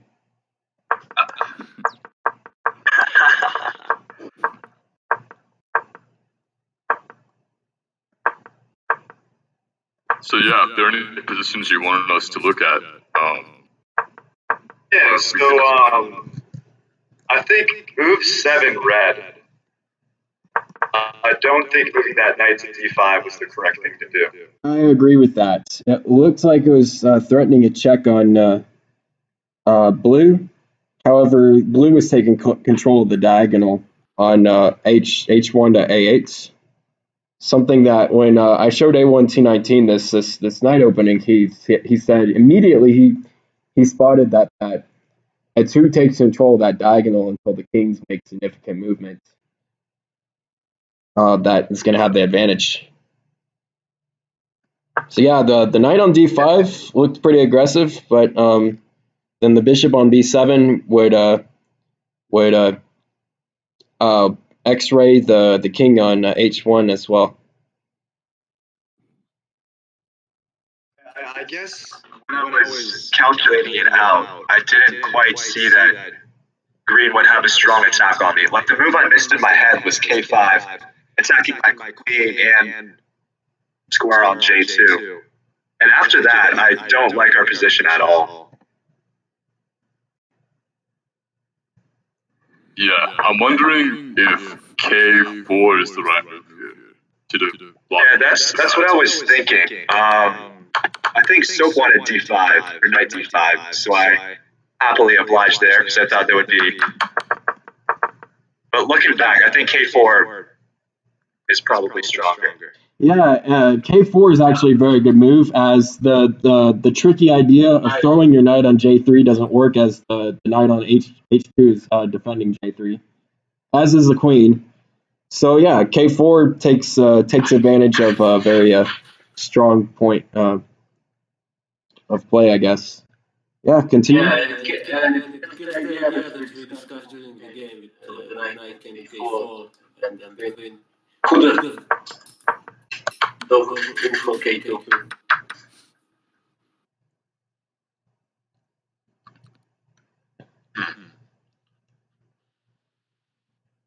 Yeah, I think that after you move your knight to h2, it makes red's king side that much more vulnerable to the target.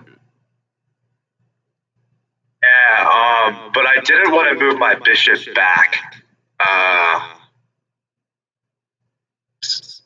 I wanted to develop and block something at the same time. My idea with knight h2 is I like putting it on I4 to defend I2 in case green and blue go for that. Oh, I see. I really like the NH2 maneuver. I got it from Icy. Yeah. That's a It's good definitely one. not as strong as I3. Okay, so the obvious drawback is, of course, that this square is the k4 is weakened because the knight is not on h3. But yeah, if the pawn goes there, then Team can't occupy it easily.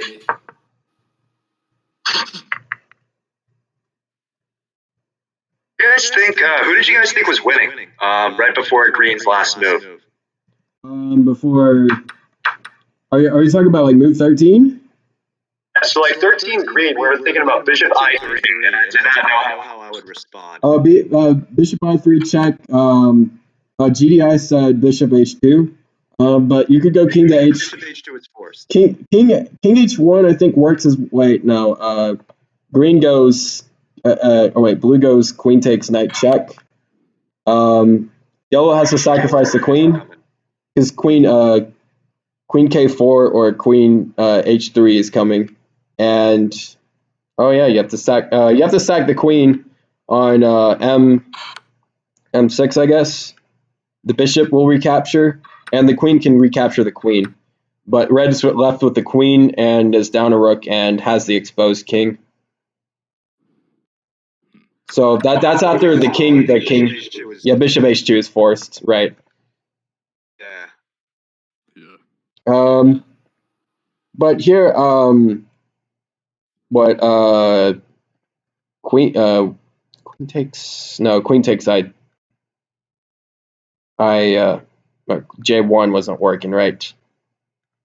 Yeah. Queen takes J1. The threat is queen, the green queen going to J5.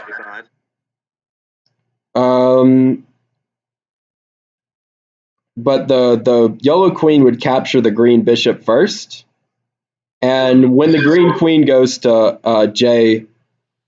J5, it deflects the queen from defending M6, and yellow goes for the checkmate next on green, and red can block with the bishop.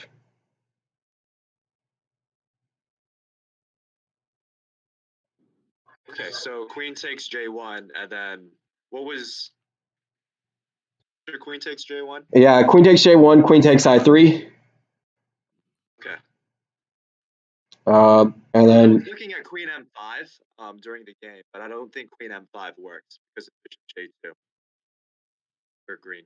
Queen M5. Yeah, so yellow queen M5 and then green bishop J2, and it looks like it's just a win for blue green. He is forced.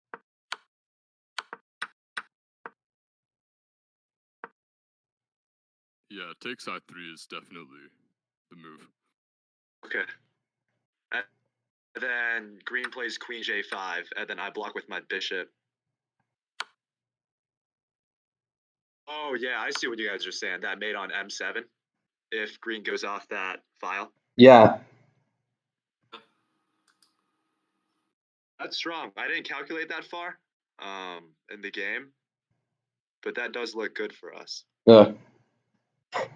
I imagine my analysis will be sharper today than it will be against Superatos. Just wait, I'll miss mate twice in a row like I did last year. Oh man, when do you play, Luke? The match is supposed to be on Thursday. We need confirmation from Michaela_Ruth on that one. So no confirmation on that yet, but it's supposed to be Thursday at 23 UTC. In Central Standard Time for US, that's 6 p.m. Western, it's 4 p.m. and Eastern, 7 p.m. So. Okay, I should be free during that. I'll give it a watch. It should be good. Absolutely. The Superatos was just under a week ago at 2300. So, if he and GDI play like they did last year, it's going to be a big giant that my team is up against. is, dude. Superados got really good within the past like month and a half. Yes.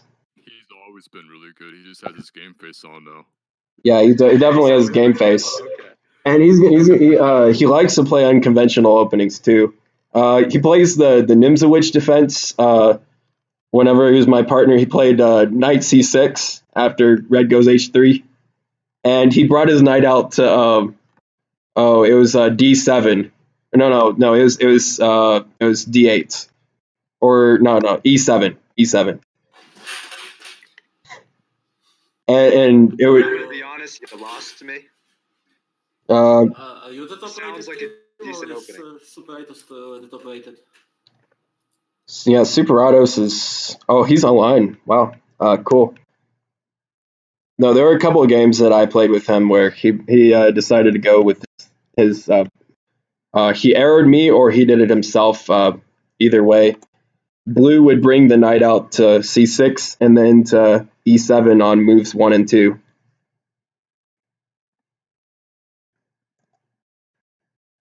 And where does the knight go from there? Yeah, that's where I thought, well, maybe red and yellow should bring their queens out to attack blue immediately after that. In that variation. Right now I'm searching. Oh, that's casual. Oh, I'm at an example of a game that such thing happened. Noxo, I'm not sure what you mean by making the board positions visible. I have if you mean how capturing the board, I have. I'm in a different game, but the eyes are supposed to be on Jay and Soap right now. My apologies, Jay and Soap. Anything further to say about the focus is definitely on you guys. Oh yeah. That's for them because they kept disconnecting, and you can't really concentrate when you don't know if a move has been played and you see timers ticking. Yes. Which is definitely a factor and impacted their play. Yeah, I'd probably agree with that. I mean, it really sucks for Clash. Things happen to his connection. As far as their place in the tournament, they still have a good chance of coming through in the losers bracket. Like some teams have been able to do last year. I feel like they were probably toughest. Like I feel like there was a big drop off between the 11th seed and the 12th seed. Well, hold on, Victor. Did you hear that? Oh my bad. Oh no. It's fine. My fault. I didn't mean it. I take that back. By the way, regarding the next round, I know from my experience playing the solo championship, there was a problem with the losers bracket when just one player got eliminated, and it kind of. It made it red. River was only one. And then Rivet towards the party has 1-0.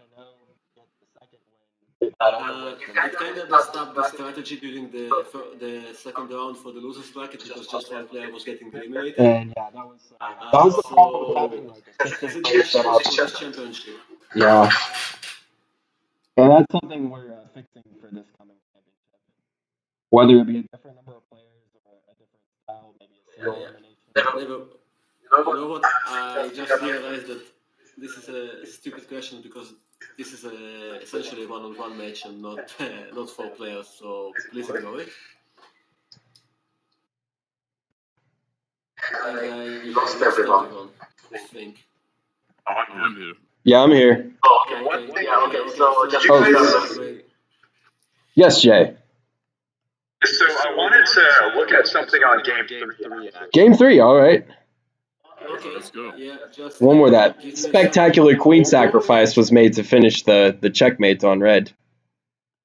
Yeah, that was pretty beautiful. It's like the Magnus Carlsen finish. Yeah, dude. Magnus Carlsen. Yep. Move 6 yellow. Soap and I were thinking if he takes on M10, We don't know if we can find a mate. I was looking at this after the game. Yeah, I don't know if taking. Yeah, if taking on M10, I think you recapture the bishop and just say, hooray, we're up our bishop. Maybe? That's what I was thinking too. That's why I wanted. Because that's a monster bishop. It's a monster bishop right there, and yellow's entire back rank is filled with pieces.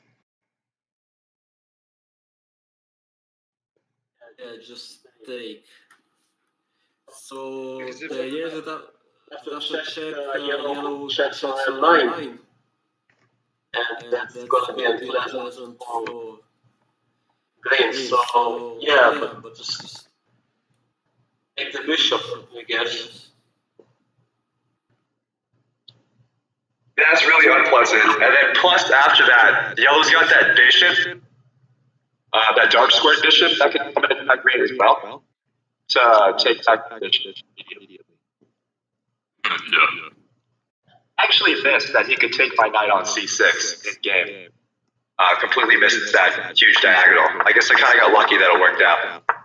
Well, wasn't the green queen defending c6 as well? It's true, yeah, so it really wasn't that big. The thing is, after he takes that knight, he has no checks on green, and I think green is the critical player to put checks on because you're checkmate at red. Absolutely, yeah, green and now blue. Yeah, I was actually going to comment during the live game that e4 as red opens the bishop, but also opens up that d1 to n11 diagonal, which could be attacked at some point. Which, of course, yeah, it was. Red was either losing a rook or he's just losing his king. I agree.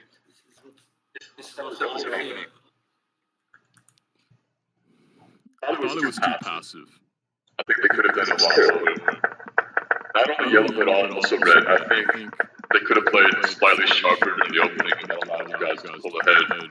I honestly think, this is just my opinion, that in the classical game was meant for queens to be out on move 2 for yellow and red. Yeah. Queen k5 is more popular nowadays. Queen j4 is probably fine as well. But if yellow were to go queen d11, I think the game would be it would be less difficult for yellow and red to play. Okay, yeah, I agree with that. And yeah, it seems boring. Yellow or Clash kind of wanted to vary up the opening a bit because, well, he's seen the classical opening a million times. But I think I think red and yellow still have a decent advantage going into it with queen k5 on move 2, followed by queen e11. And Rezax likes that kind of opening. If Rezax likes it, that means it's legit. Yeah. I have it posted on my YouTube channel, the games of Rezax. He actually likes queen k5 for move 2, e4 for move 3, yellow e11, queen e11 on move 2, and j11 on move 3. And the light squares are pretty strong, controlled by those bishops of red and yellows, and and the queens are able to come in for attacks at any moment they want to. Light square diagonals are very annoying to deal with as blue and green. Yeah, especially in the beginning when the kings are on the light squares.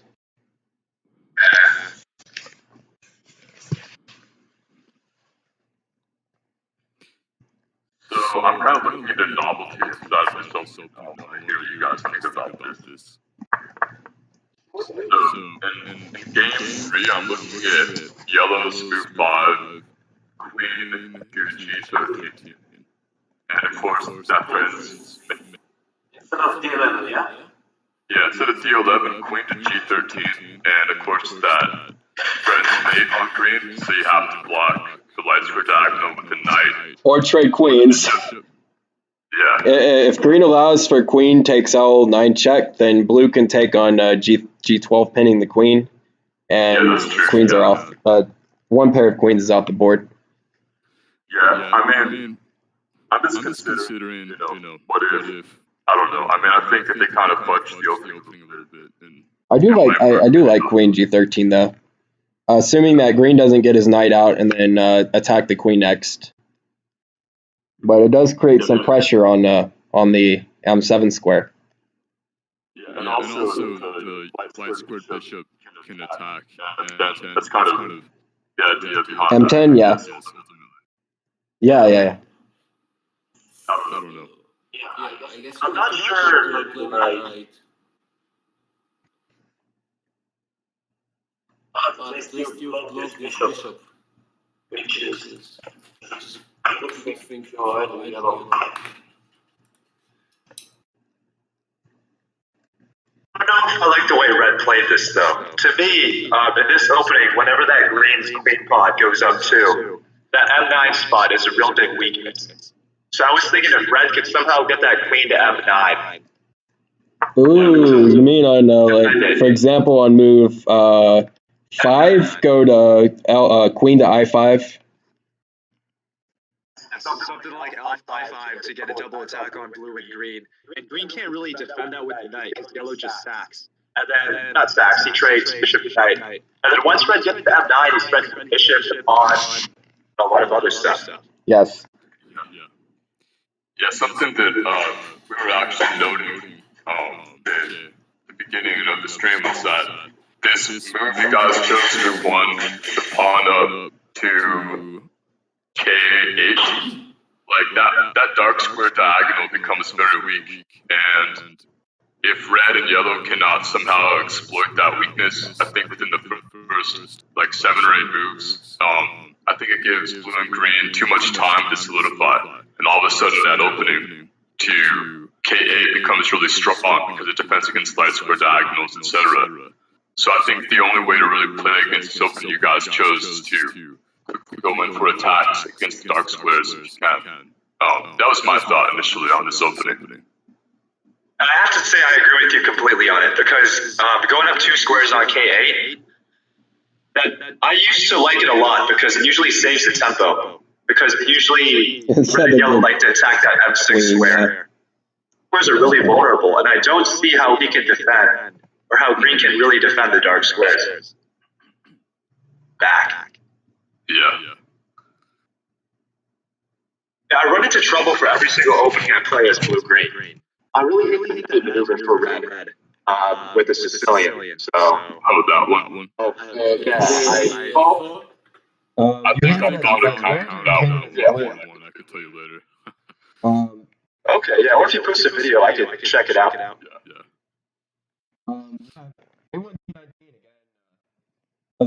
Is somebody talking? I hear a very muffled voice.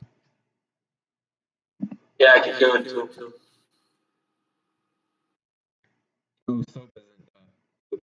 Oh, Luke, your voice is muffled. Oh, really?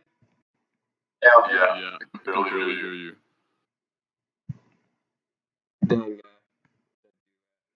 Oh, it's still the same. Sounds like you're drowning in water or something. Oh, no. Maybe I should reset the mic or something. Yeah, my Is there anything in a while? Soap's? Oh, wait, Soap is still here. But Soap hasn't said anything for quite a bit. Oh, you know what? I want to interview you guys about. You know who your next opponents are. How do you feel about that match? Yeah, I still cannot hear you. Oh, he says it might work.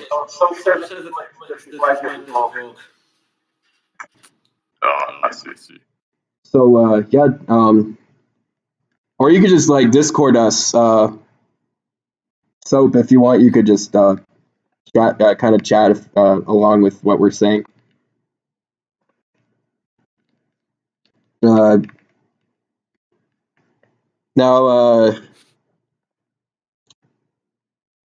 what was I gonna say? Jay and Roadrunner are your next opponents. What do you think it would take to win against them? Yes. So, I feel like we're very good at calculating it. So, but the problem with that is we miscalculate way too often. Gotcha. Simplify the position, then there's not as much to calculate, and we can really have an advantage there. I think Jake crossover. Jerry's. I see where your hint is with the simplifying. Maybe get rid of the queens.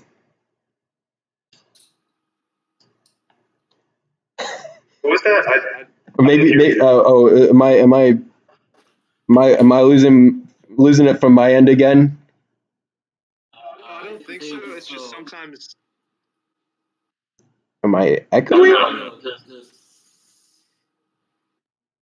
I think everyone. Can you still hear me, guys? I can hear you. I can hear you. Yeah. Okay, so I can hear you too. Yeah. But someone is gone. Well, so again said that his mic is not working. So yeah, we did hear him earlier. Yeah, you got cut off mid-sentence. Oh, I cut off mid sentence. No, it's Soap did. Yeah. Right. No. What I've noticed about Jay is that he doesn't like trading queens. He likes sharp positions where you can attack with queens.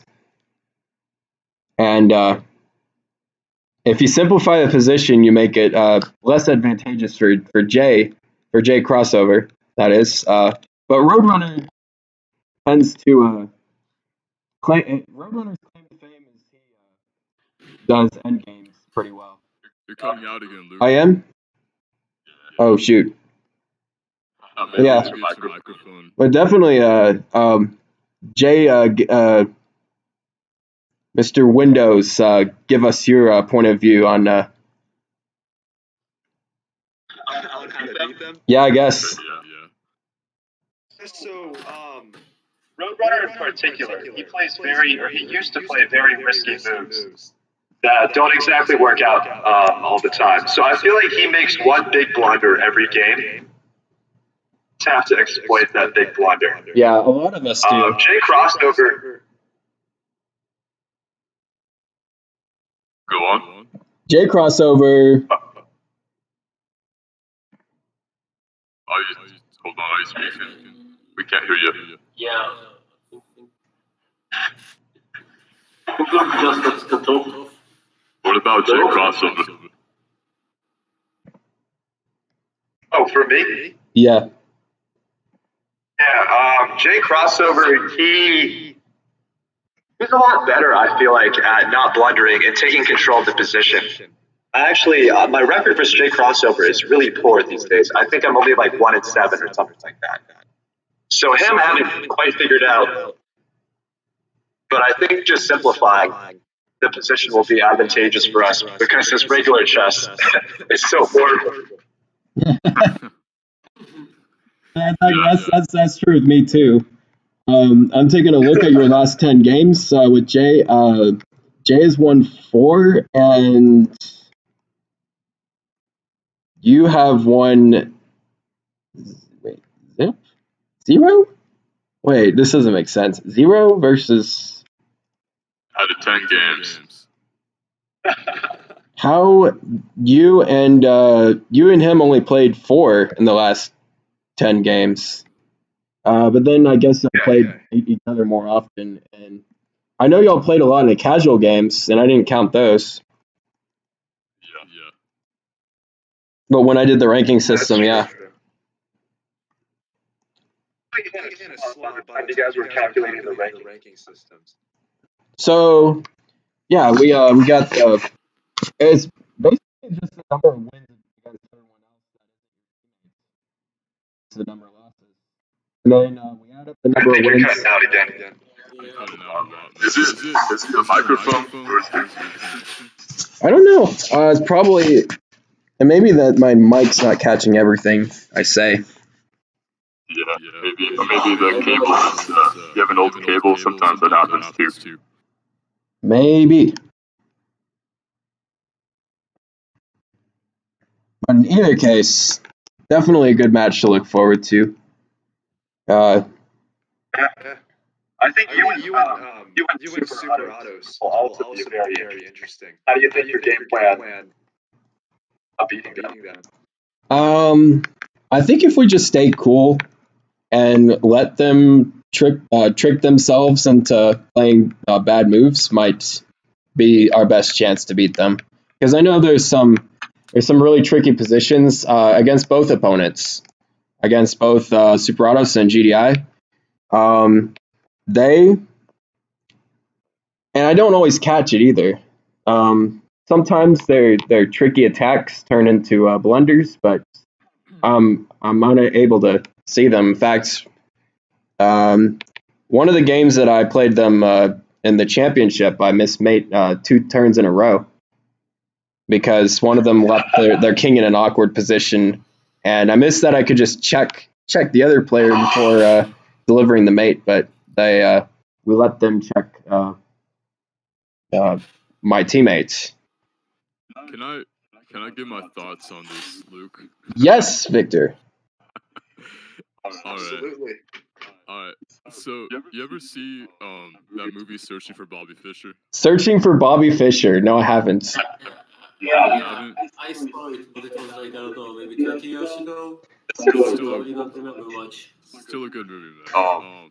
But there's this one scene inside of it. I don't know. I really love this scene where Josh Witkin is playing against. He's playing with his favorite, the guy that he learned to play chess from, this one hustler on the streets. And the guy was telling him, "Hey, Josh, what are you doing?" He said, "Oh, this is human attack." And he's like, "What is that?"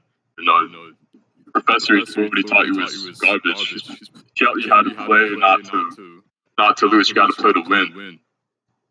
So I don't know, man. I think I'm thinking the same thing, man. Playing not to lose, like, what's up, man? Like, what is that? So is that the way I'm coming off as saying playing not to lose? That's really funny. By the way, this is the Chess Championship with 2-minute time control. What do you prefer, the old one with 1 minute or this one? That's a great question, for sure. Yeah, elaborate on that, Jay and Malbury, if you're still here. 1 minute versus 2 minute. Yeah, I definitely prefer 2 minutes for sure. I'm not the best at speed chess, so I feel like I could really. When I play 1 minute, I can't really look at more than 2 lines deeply. And between the 2 lines, I can't even look at both of them more than like 2 or 3 moves ahead. Right. I often do is I look at one line, don't like it, so I decide to go with the other one without even looking at it. And that to me is really. Yeah, that's probably not the most sound strategy. Yeah, I guess something you consider to be a weakness. We all have them. Okay, I think you got cut. I'll cut off again. Okay, was it me or Luke that got cut off? Probably both, actually. Yeah. Probably, yeah. I see what you're saying. Yeah, there's some times when I come up with a line and I'm calculating like 5 moves deep and I'm spending like 20 seconds of my time bank, and I'm like, okay, and then I realize that move doesn't work. Oh, what do I do? And then I just have to pull up a move, and it's Where you started, except 20 seconds down, you don't have a delay. Exactly. Yeah, I feel like against like Malgar. Something else too. I say. I think when you look at the higher rated players like Super Autos, etc., you see an increased ability to calculate. I think if there's any strength in particular that higher ranked players excel in, it's calculation. So I mean, like for example, Super Autos, I think he might play some odd moves sometimes, but he gets away with it. Yeah, He looks a lot of moves ahead often. I'm going to be completely honest with you. I would say Super Autos is actually not the best at calculating. I looked at a lot of his games, and he really worked. a lot of the time. I think he's way too aggressive, and he tries to do things without calculating it all the way through. With people like Icy and Valgar and Reza, I could definitely see that.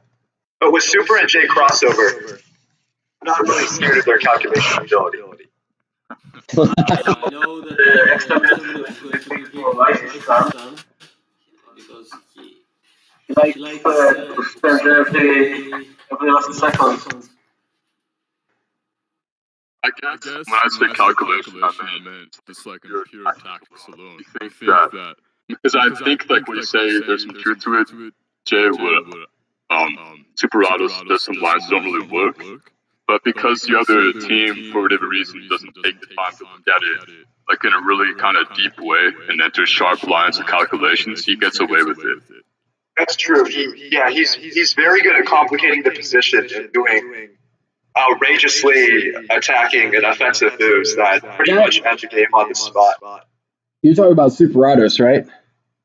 And yeah, he's very good at attacking and finding like the bait ones. Yeah, so I guess when I said calculation, I meant like tactical calculation. I think a lot of people in general are afraid of sharp lines because in regular chess, you can't be as sharp as you can in four-player chess. Absolutely. I agree with that completely. Yeah, and Super Autos and I think J Crossover as well are very good at doing those things. Yes. The thing about Super Autos I've noticed, and it dates back to like over a year ago, is his attacks are dubious, but they often fluster his opponents, and his opponents tend to choke more in those tricky kind of positions than he does. I agree with that completely. That's what I've been mentioning as well. Yes. So I guess the excellence is not going to become a famous match because people will have more time to look for the defense to calculate something. Yeah, and if we have more time, it may be less advantageous for Super Autos. But I'm a tricky player as well. I do my own sharp things. Some of them are uncalculated. Some of them are just blunders. Well, we've all seen me hang a queen. We've all seen me hang a queen before to stupid on a square. Luke does sometimes is Luke purposely hangs or supposedly hangs a piece, but there's a trick that you have to see because oftentimes you lose a queen. And if you fall for it.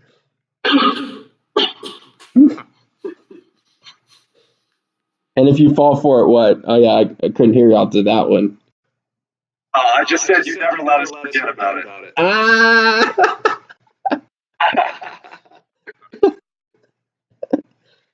Yeah, you're very tricky as well. I think you're probably the trickiest player. Oh no! Did you see that coming? Got me beat on that one, and so does El Pollo Loco Man. Yeah. People get afraid of. Did you see that coming? They're not like, you gotta stand your ground. That's how you beat those tricks. But anyway, but Vic, the thing is, you know the perfect reputations to his openings. We don't. So we're not as comfortable facing him. I had to face him to get to the championship. By the way, Tony was his partner, and they were playing sharp. Could I say something about that though, really fast? About just. So there were a couple of times, at least a couple of times, when I played, did you see that coming? Right, didn't know the perfect reputation. But I was like, you know what? I know this is dubious. I'm just going to play my game, and I'm going to stop back down a second. And I beat him those times. That kind of attitude, that mentality, like, check ain't coming, let it come, but I'm going to trust in my game. I feel like more than just a calculation, you have to have that kind of, like, mindset, like confidence in your own game, knowing what's dubious and what's not. At least that's what worked for me when I didn't know the perfect reputation. Pretty much. You see him sacrifice his queen often, too. Yeah. What is that, Luke? He sacrifices his queen in the opening often to, like, allow for a knight checkmate or the bishop to cover the other two squares, if you know what I'm talking about. Like, for instance... I definitely lost many games because of the queen sacrifice and some sort of knight checkmate. I completely agree with that. That's something Victor knows about this one. The famous Icy Stun video, the most beautiful checkmates. That's hilarious, man. And I always quote it, too, at I quote it at the end of a lot of games I play. He fell for it. Oh man! Oh man! This deserves replay. He fell for it. I can't believe it. Oh my god. What's a mate? What's a mate? This requires replay. And then he goes through, he rewinds. And he goes, and he ripped that queen off so quickly. That must have been a cold shower. Good game. That is the most classic Icy Stun video I'd ever seen. Hey, Victor. What's up? Plan going into your person typical? Yeah. Typical move, yeah. Yeah, typical move. Okay, so I really enjoyed having Tom as a partner last tournament. I think that Tom complements my style really well. He's all about going in for the sharp attacks if we see them. So I think because of that, we complemented each other really well. But this time I have Tony, and Tony's also a really sharp player, but he's not always on board with some of the sharp tactics that I want to use. And I think because of that, sometimes we miss potential wins.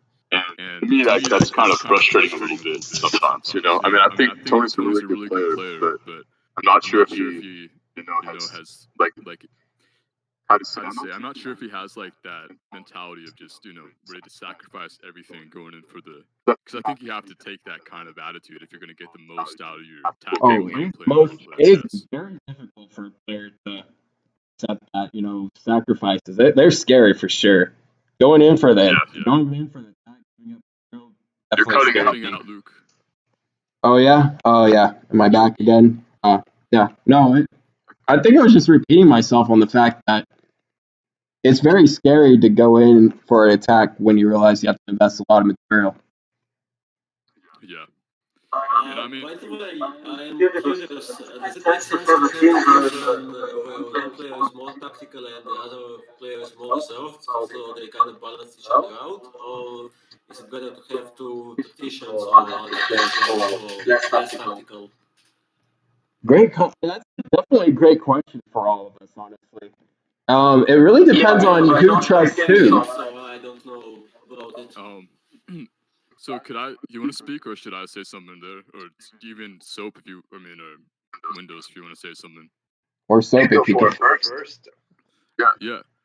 Okay, so yeah, last season I had Tom, who's a very aggressive player. I'm also, I don't know if I'm exactly... Like, I know I'm aggressive, but I think I search more for sharp variations. I enjoy a sharp defense as much as I enjoy a sharp offense. But the thing is, I think when it comes to tactics, when it comes to aggression, if you see someone really good that's really sharp, I think the other teammate has to be on board completely, right? So I think that a really defensive player could help out, but I think that in that defensiveness, they have to also be willing to go in for the sharp lines. Like, I think there has to be some level of similarity between the play, otherwise the two styles just kind of mess with each other. And I think we saw that in this game with Tom and Clash. I have to say I agree. Personally, I don't know what I like better, because I find when I play someone like Gremlin and Rafa, both of them I think are very defensive players that don't really go for the sharp lines or overly aggressive stuff. So I don't worry about tactics as often. I just focus on trading the queens off, getting to the end game, and to outplay them in the end game. But that being said, definitely did Clash in this game as well. Clash. Good one. Likes to be extremely aggressive, and I like to be extremely conservative. So sometimes we have two different ideas on different moves. I think we had it work out this time. I think that's hard to overcome. If you have to play something out of your style. Yeah. I think Malbury is very good at finding attacks that are unsound and finding the exact move that does the counterattack. So I think if Tom found an attack, I think Malbury could easily arrow what stops the attack from being successful. That's true. Valkyrie is actually, he's got a very good tactical mind. I totally trust him whenever he was like stuff like that. I can't say that about many other players.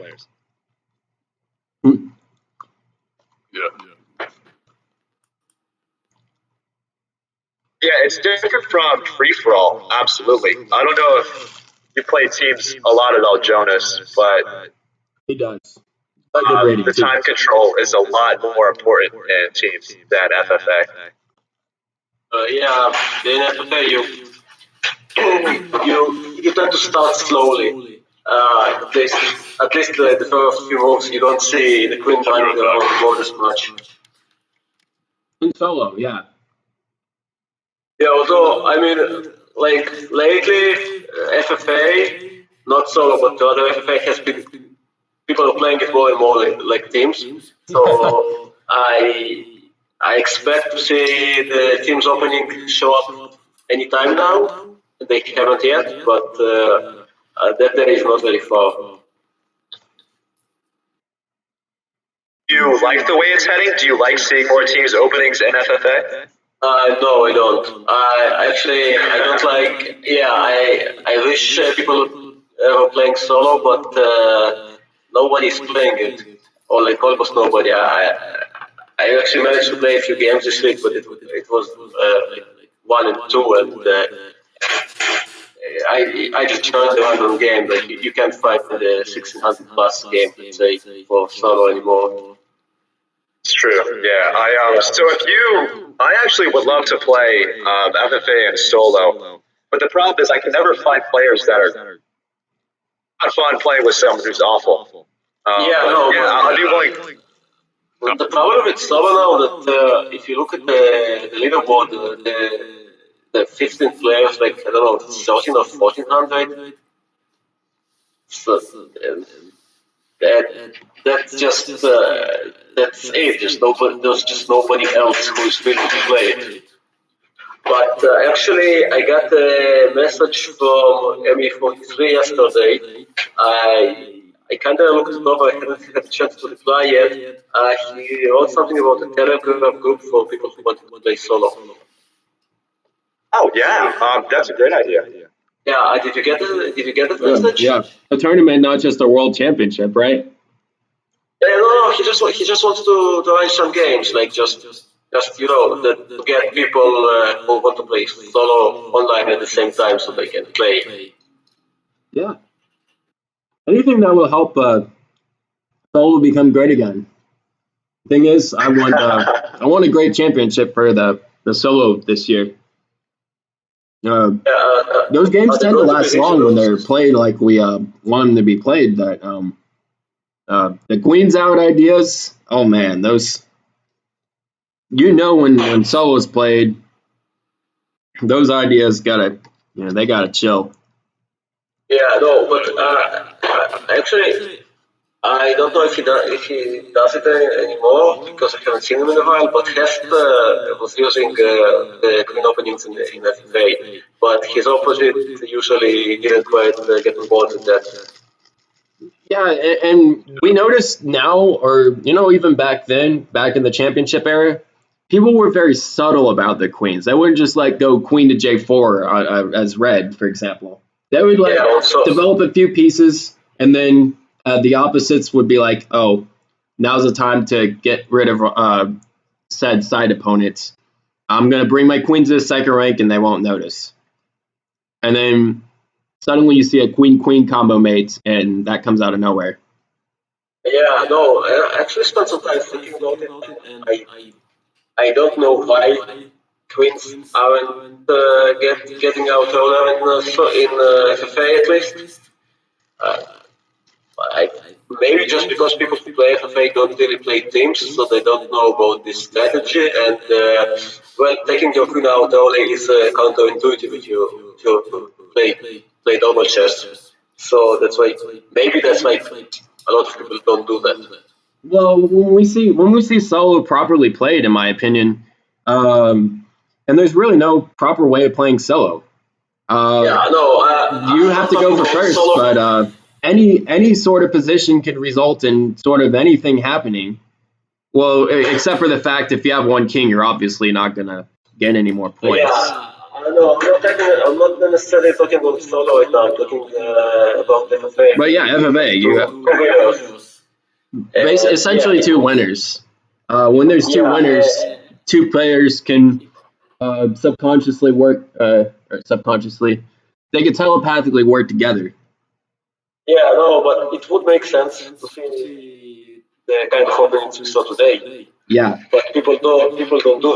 I'm not sure why. But like my only theory is that they just don't play. Most players just don't play teams, so they don't really know about this.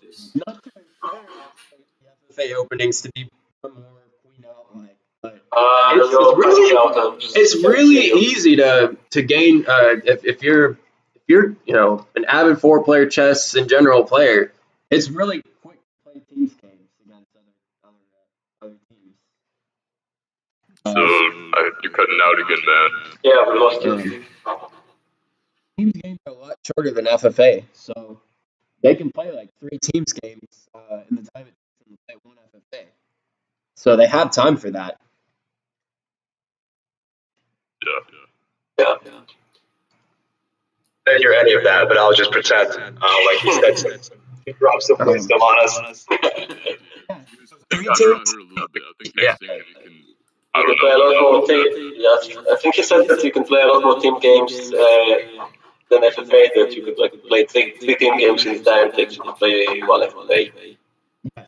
Oh yeah, that's definitely a factor as well. I forgot about that.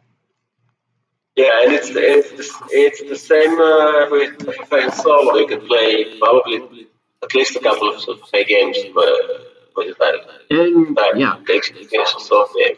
In FFA and solo, also you the players. A lot of players know that the games take very long compared to teams in FFA, so they're going to be like, "Hey, I want to do the quickest thing possible. Can you, my opposite, please help me eliminate these other 2 players, and then we could call it a game in like minutes." Something like that. I kind of missed portions of it, probably the most important portions. So, can you please repeat it? Oh yeah. No, the FFA players like to finish games as quickly as possible, so they're thinking, yeah. Basically, that's the idea. Why FFA is becoming more like teams. Yeah, no, but it's also, I mean, it's the most sound strategy. There's nothing else that will get you points, that will get you rating points in a.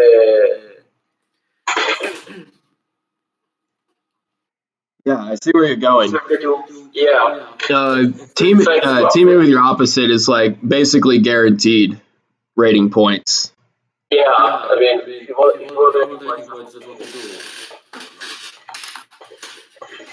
and that excludes somebody who's like 200 or 300 above everyone else. They're not gonna do it. They're not gonna do the thing by getting second.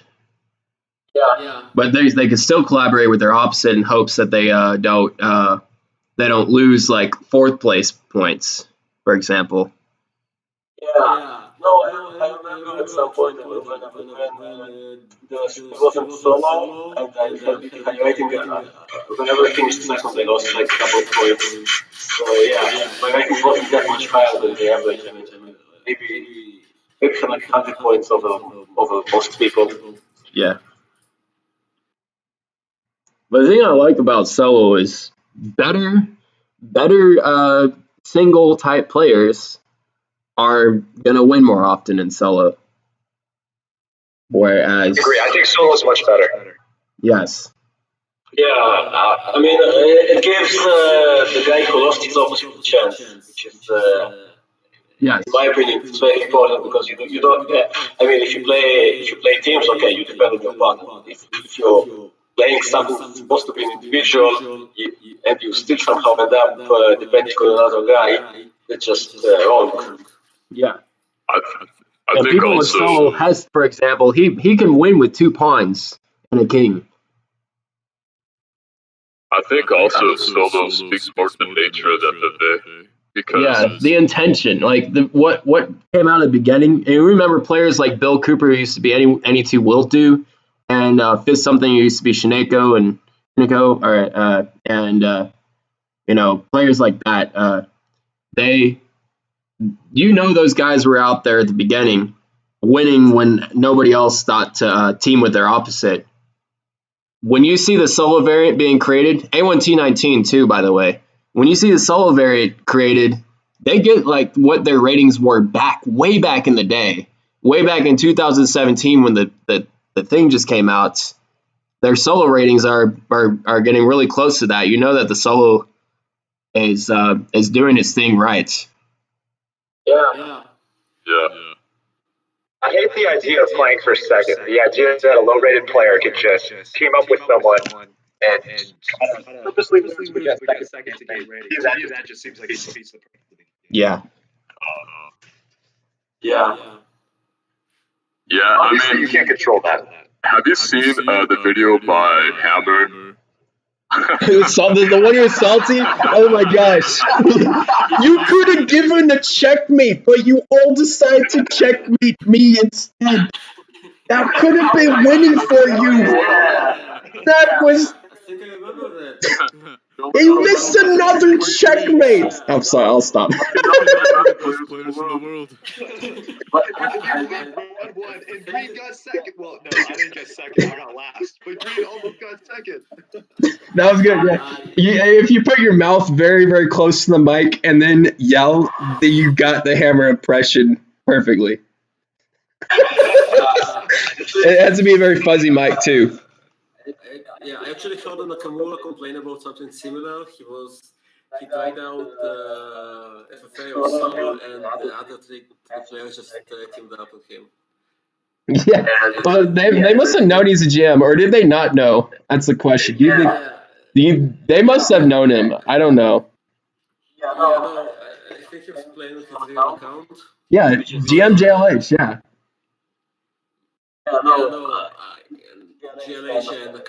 GLH was definitely playing on his real account, and Nakamura was playing probably on his real account, and he got attacked with 3 people once, and obviously lost, because even Nakamura can't defend against 3 people at once. Remember when he... Definitely check. Okay, that was off. I was about to ask a question that was off topic. Remember when he missed the checkmate? His side opponent gave mercy, and his side opponent attacked the side opponent's opposite and sacked the bishop. And Hammer was in a position where he could have given checkmate by stopping the check on him, and he noticed it like a second later. Oh no, I didn't see that one. That one should be golden. It's a big clickbait title. It's called Grandmaster Misses Checkmate in 1. Yeah, I remember that. Oh no, I could have gone in between with the bishop and given a checkmate. He gets so into it.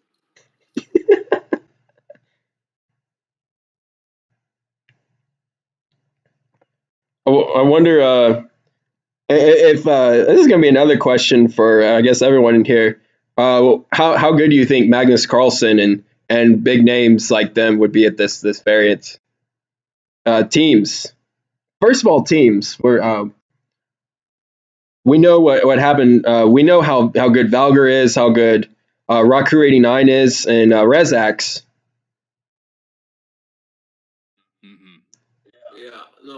Teams, I think they would be very, very strong.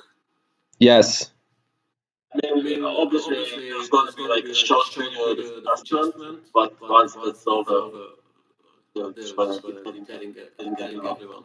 Yeah, they're probably going to. You're probably going to see them play G4 on the first move for red and H4, and then you're going to see them talk about normal coordinates. It'll be like, how about red's D4 and yellow's D4 and stuff like that. You know, kind of making me cringe. But you get the idea. They're gonna try to control the center, and they don't realize that queens come out to get them. Yeah. It took Hammer 3 hours. There's one video of all the Grandmasters teaming one another. It took them. They played for 3 hours and they did not know to get their queens out. Was this with John something and then John Bartholomew, yeah.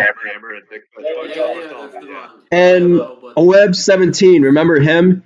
He refused to play queens out, and they still beat OEB 17, but OEB played is one of those unconventional players. Yeah, I think the stronger player you are, the least natural it's gonna feel. Yeah, so they didn't teach them anything, and I think only then when there was comments in the video that Hammer was posting, or I don't know, I was bashing him too in some of the forums. Before I became admin, I was actually bashing Hammer. I was like, I can't believe they had 3 hours and they didn't figure to get the queens out. But about a month later, John Hammer figures out that he's supposed to get his queens out. Starting with maybe opening the queen pawn and putting the queen on G2. But he figures out eventually what the famous quote top level strat is, getting the queens out.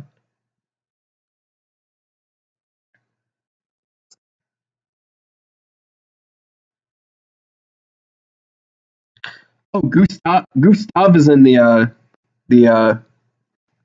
Discord. Welcome, Gustav. My stream died and I didn't even notice. Yeah, it's really hilarious to see them take more than to miss the strategy for more than 3 hours. But then Victor, sorry to say this, they eventually Hammer and Alexander Botez collaborated one stream, and they only lost the first game, and they won the rest of them. And Victor was actually Victor was trying to play them. He ended up playing them the last game that they played, and it went viral on YouTube. But yeah, of course, Victor didn't have the best partner in the world. I was actually trying to partner him at that time, and then he ended up going in the randoms. And I missed my rate.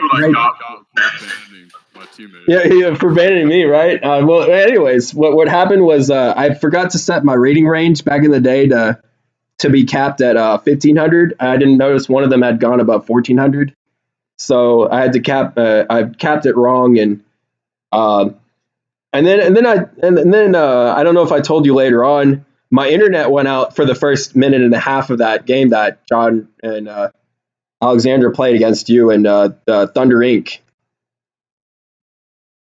Yeah, so if we had partnered, my internet would have gone out, and that would have been embarrassing.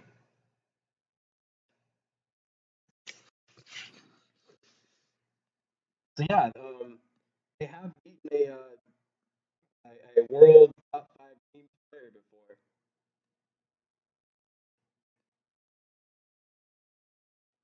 Victor, so I think what Luke's trying to say is basically you have to live with that shame for the rest of your life. During the same season, though, that he gets 5th in the world. And he gets to live with that positive forever. The first world championship, and you get top 5 overall, and that's something everybody has. So. And you can say, well, the only players that ever beat me are the Grandmasters. Grandmasters? Which Grandmasters? We're talking about Hammer. Oh yeah, we're talking about Valgar and yeah, Raku89.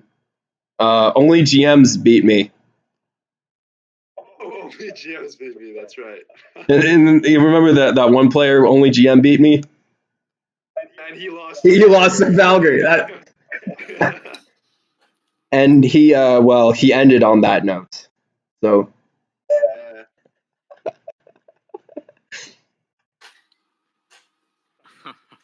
We all lose to Grandmasters.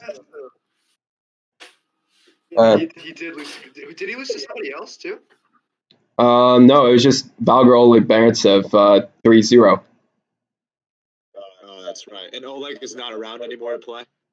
Oleg is kind of taken. He's like he basically kind of retired from during World Championships.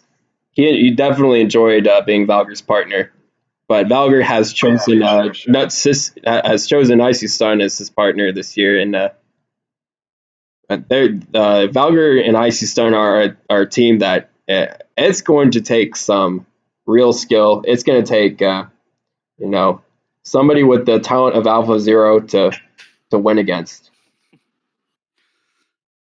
I don't think anybody has a chance against them except for Reza and Raku, and that's only if Raku actually plays. Because I don't think Raku is used to 4-player at all. Well, he's actually, but he's a stud. He was one of the first about 2000 in the old free for all games. And True, yeah, I remember him. I actually modeled my game off him. He was extremely good. Yes, I modeled my games off of Nathan Stoltzfus and Dubious Skills, and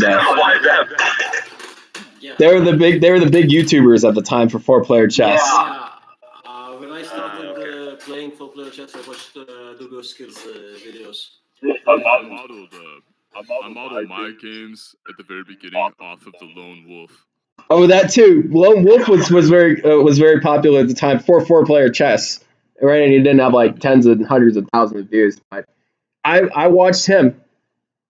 I actually watched a whole bunch of 4-player chess videos, and that's how I got to this. That's how I got to this site. I just kept looking for more players that put their videos on, so I could study this game and eventually get on and try to murder everyone in the first week. Somehow I got to 1928, despite my dubious play. You succeeded then, so it worked out. You came in the first week, you beat everybody. It sounds like it went just as planned. Almost. I almost got to the top 10. I was 3 points away, and then I never got to the top 10 until people stopped playing, basically. And the active leaderboard ratings were the ones that were being counted 2 weeks in, playing at least one game in the last 2 weeks. You know, that those standards set. That's when I started getting the leaderboard, was when they stopped having everyone's personal best of all time count, even if they have been inactive.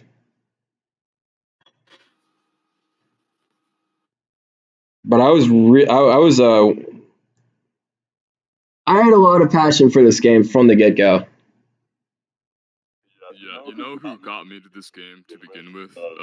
Luke. You said what? Any two or no? No. No, who did? So actually, it's a combination of any two, but also actually partner Michaela. Really? Oh yeah. And I think my partner for the championship said that those same videos I was talking about were the ones that got inspired. Yeah.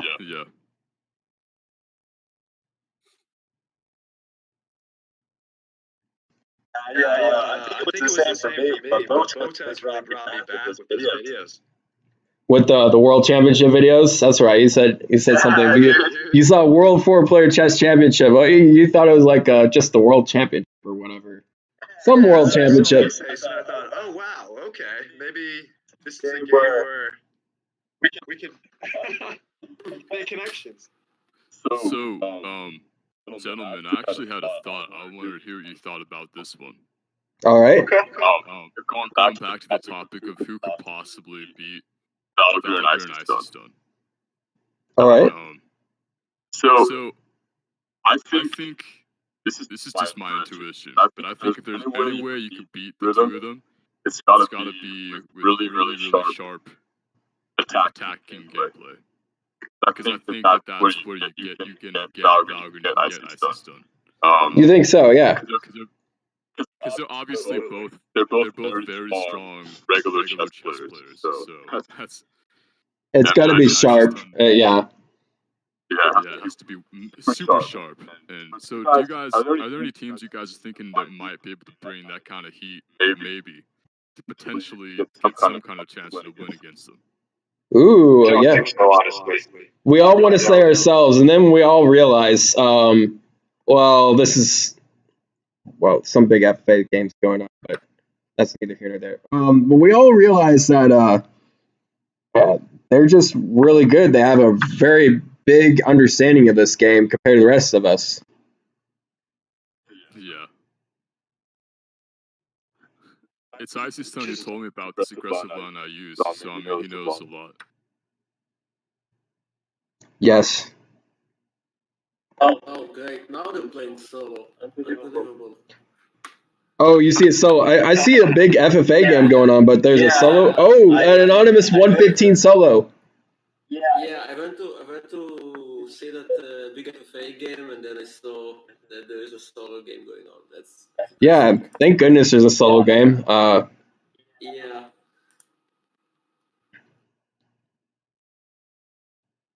But Yeah. now Nick, how? to answer your question. Go ahead. Go ahead. I was just gonna say to Vic that I don't think any team can keep up with Icy and Valgar except for the GM and the FM. Yeah, I'm on board with that. But I mean, I guess the thing about so I guess in calculating power maybe. But I mean, I noticed too that I think that the GM and the FM are not necessarily the strongest when it comes to sharp gameplay. I noticed that too. I think they're very beatable. Reyes and Raccoon, but I don't see Valgar and Icy losing to anybody except for them. Raccoon can definitely be beat. I think by anybody. But don't you think? I don't know. This is my opinion. I also get the impression that as strong as they are, even in the chess aspect of just pure calculation, Valgar and Icy stand to imagine are stronger.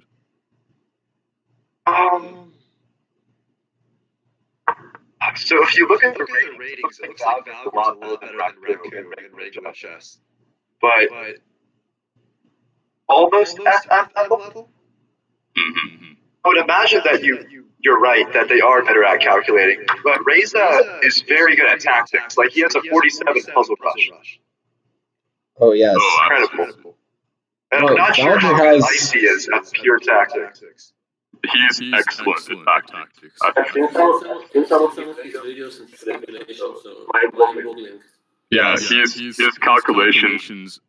He's insane when it comes to sharp tactics. I know. I agree, but Reza, Raccoon, and Valgar, they're on a different level. Yes. Yeah, I know that I think sometimes to get in a lot of time trouble. And really bad time trouble. Does get into a lot of time trouble. I think it's because he does calculate really hard as well. Yeah. So I agree. I'm fast at calculating. But Reza, Raccoon, and Valgar are also the best. So when you go to that top four, I still feel like the title players have an edge just because of their title. Because it's really hard actually obtaining an FM title. Yes. Joe, I remember you saying you were like the champion for something like that. Yeah, Jonas is our first solo world champion. Yeah, no. Before I started playing solo, like at some point I was fairly decent at chess. I was like 9/11 champion in Canada. But I'm not an FM. You did 2600 speed for an FM, and my top rating is 2298. That's like, I don't know, it's 6 years old. Yeah. I got there and I thought, okay, with one more tournament and I'm going to be an FM. No.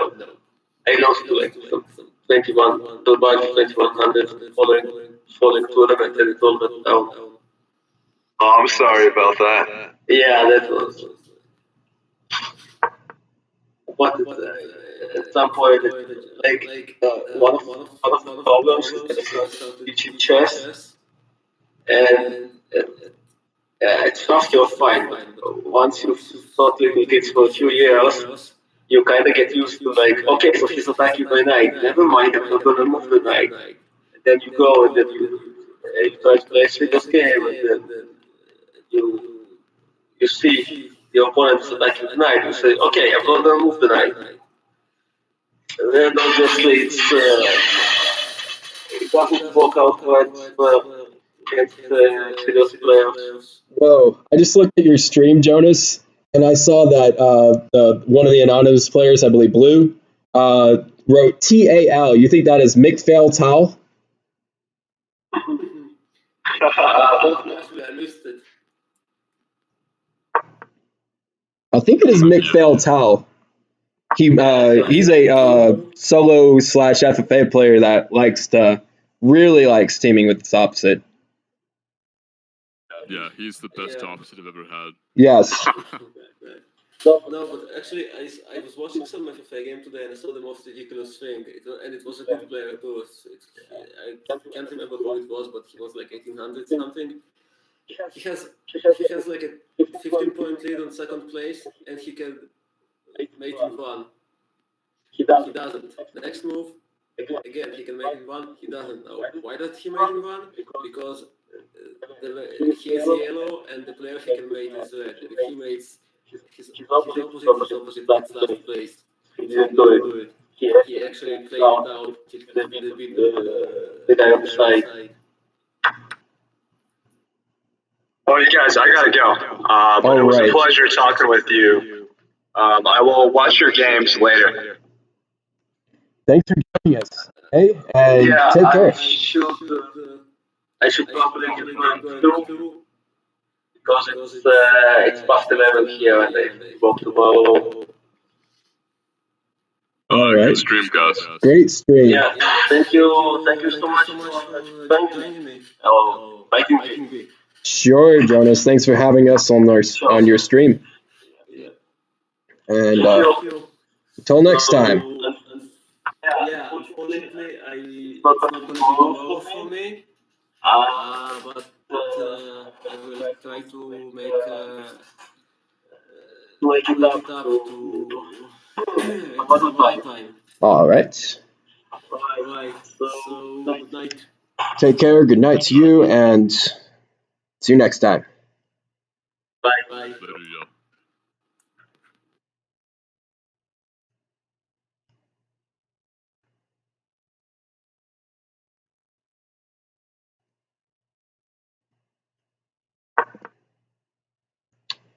All right, that will be it for the big long analysis we had against 3-0 Malbur Soap Clean Windows against Clash Royale 1, 2, 3, 4, 5 and Tom Merrill.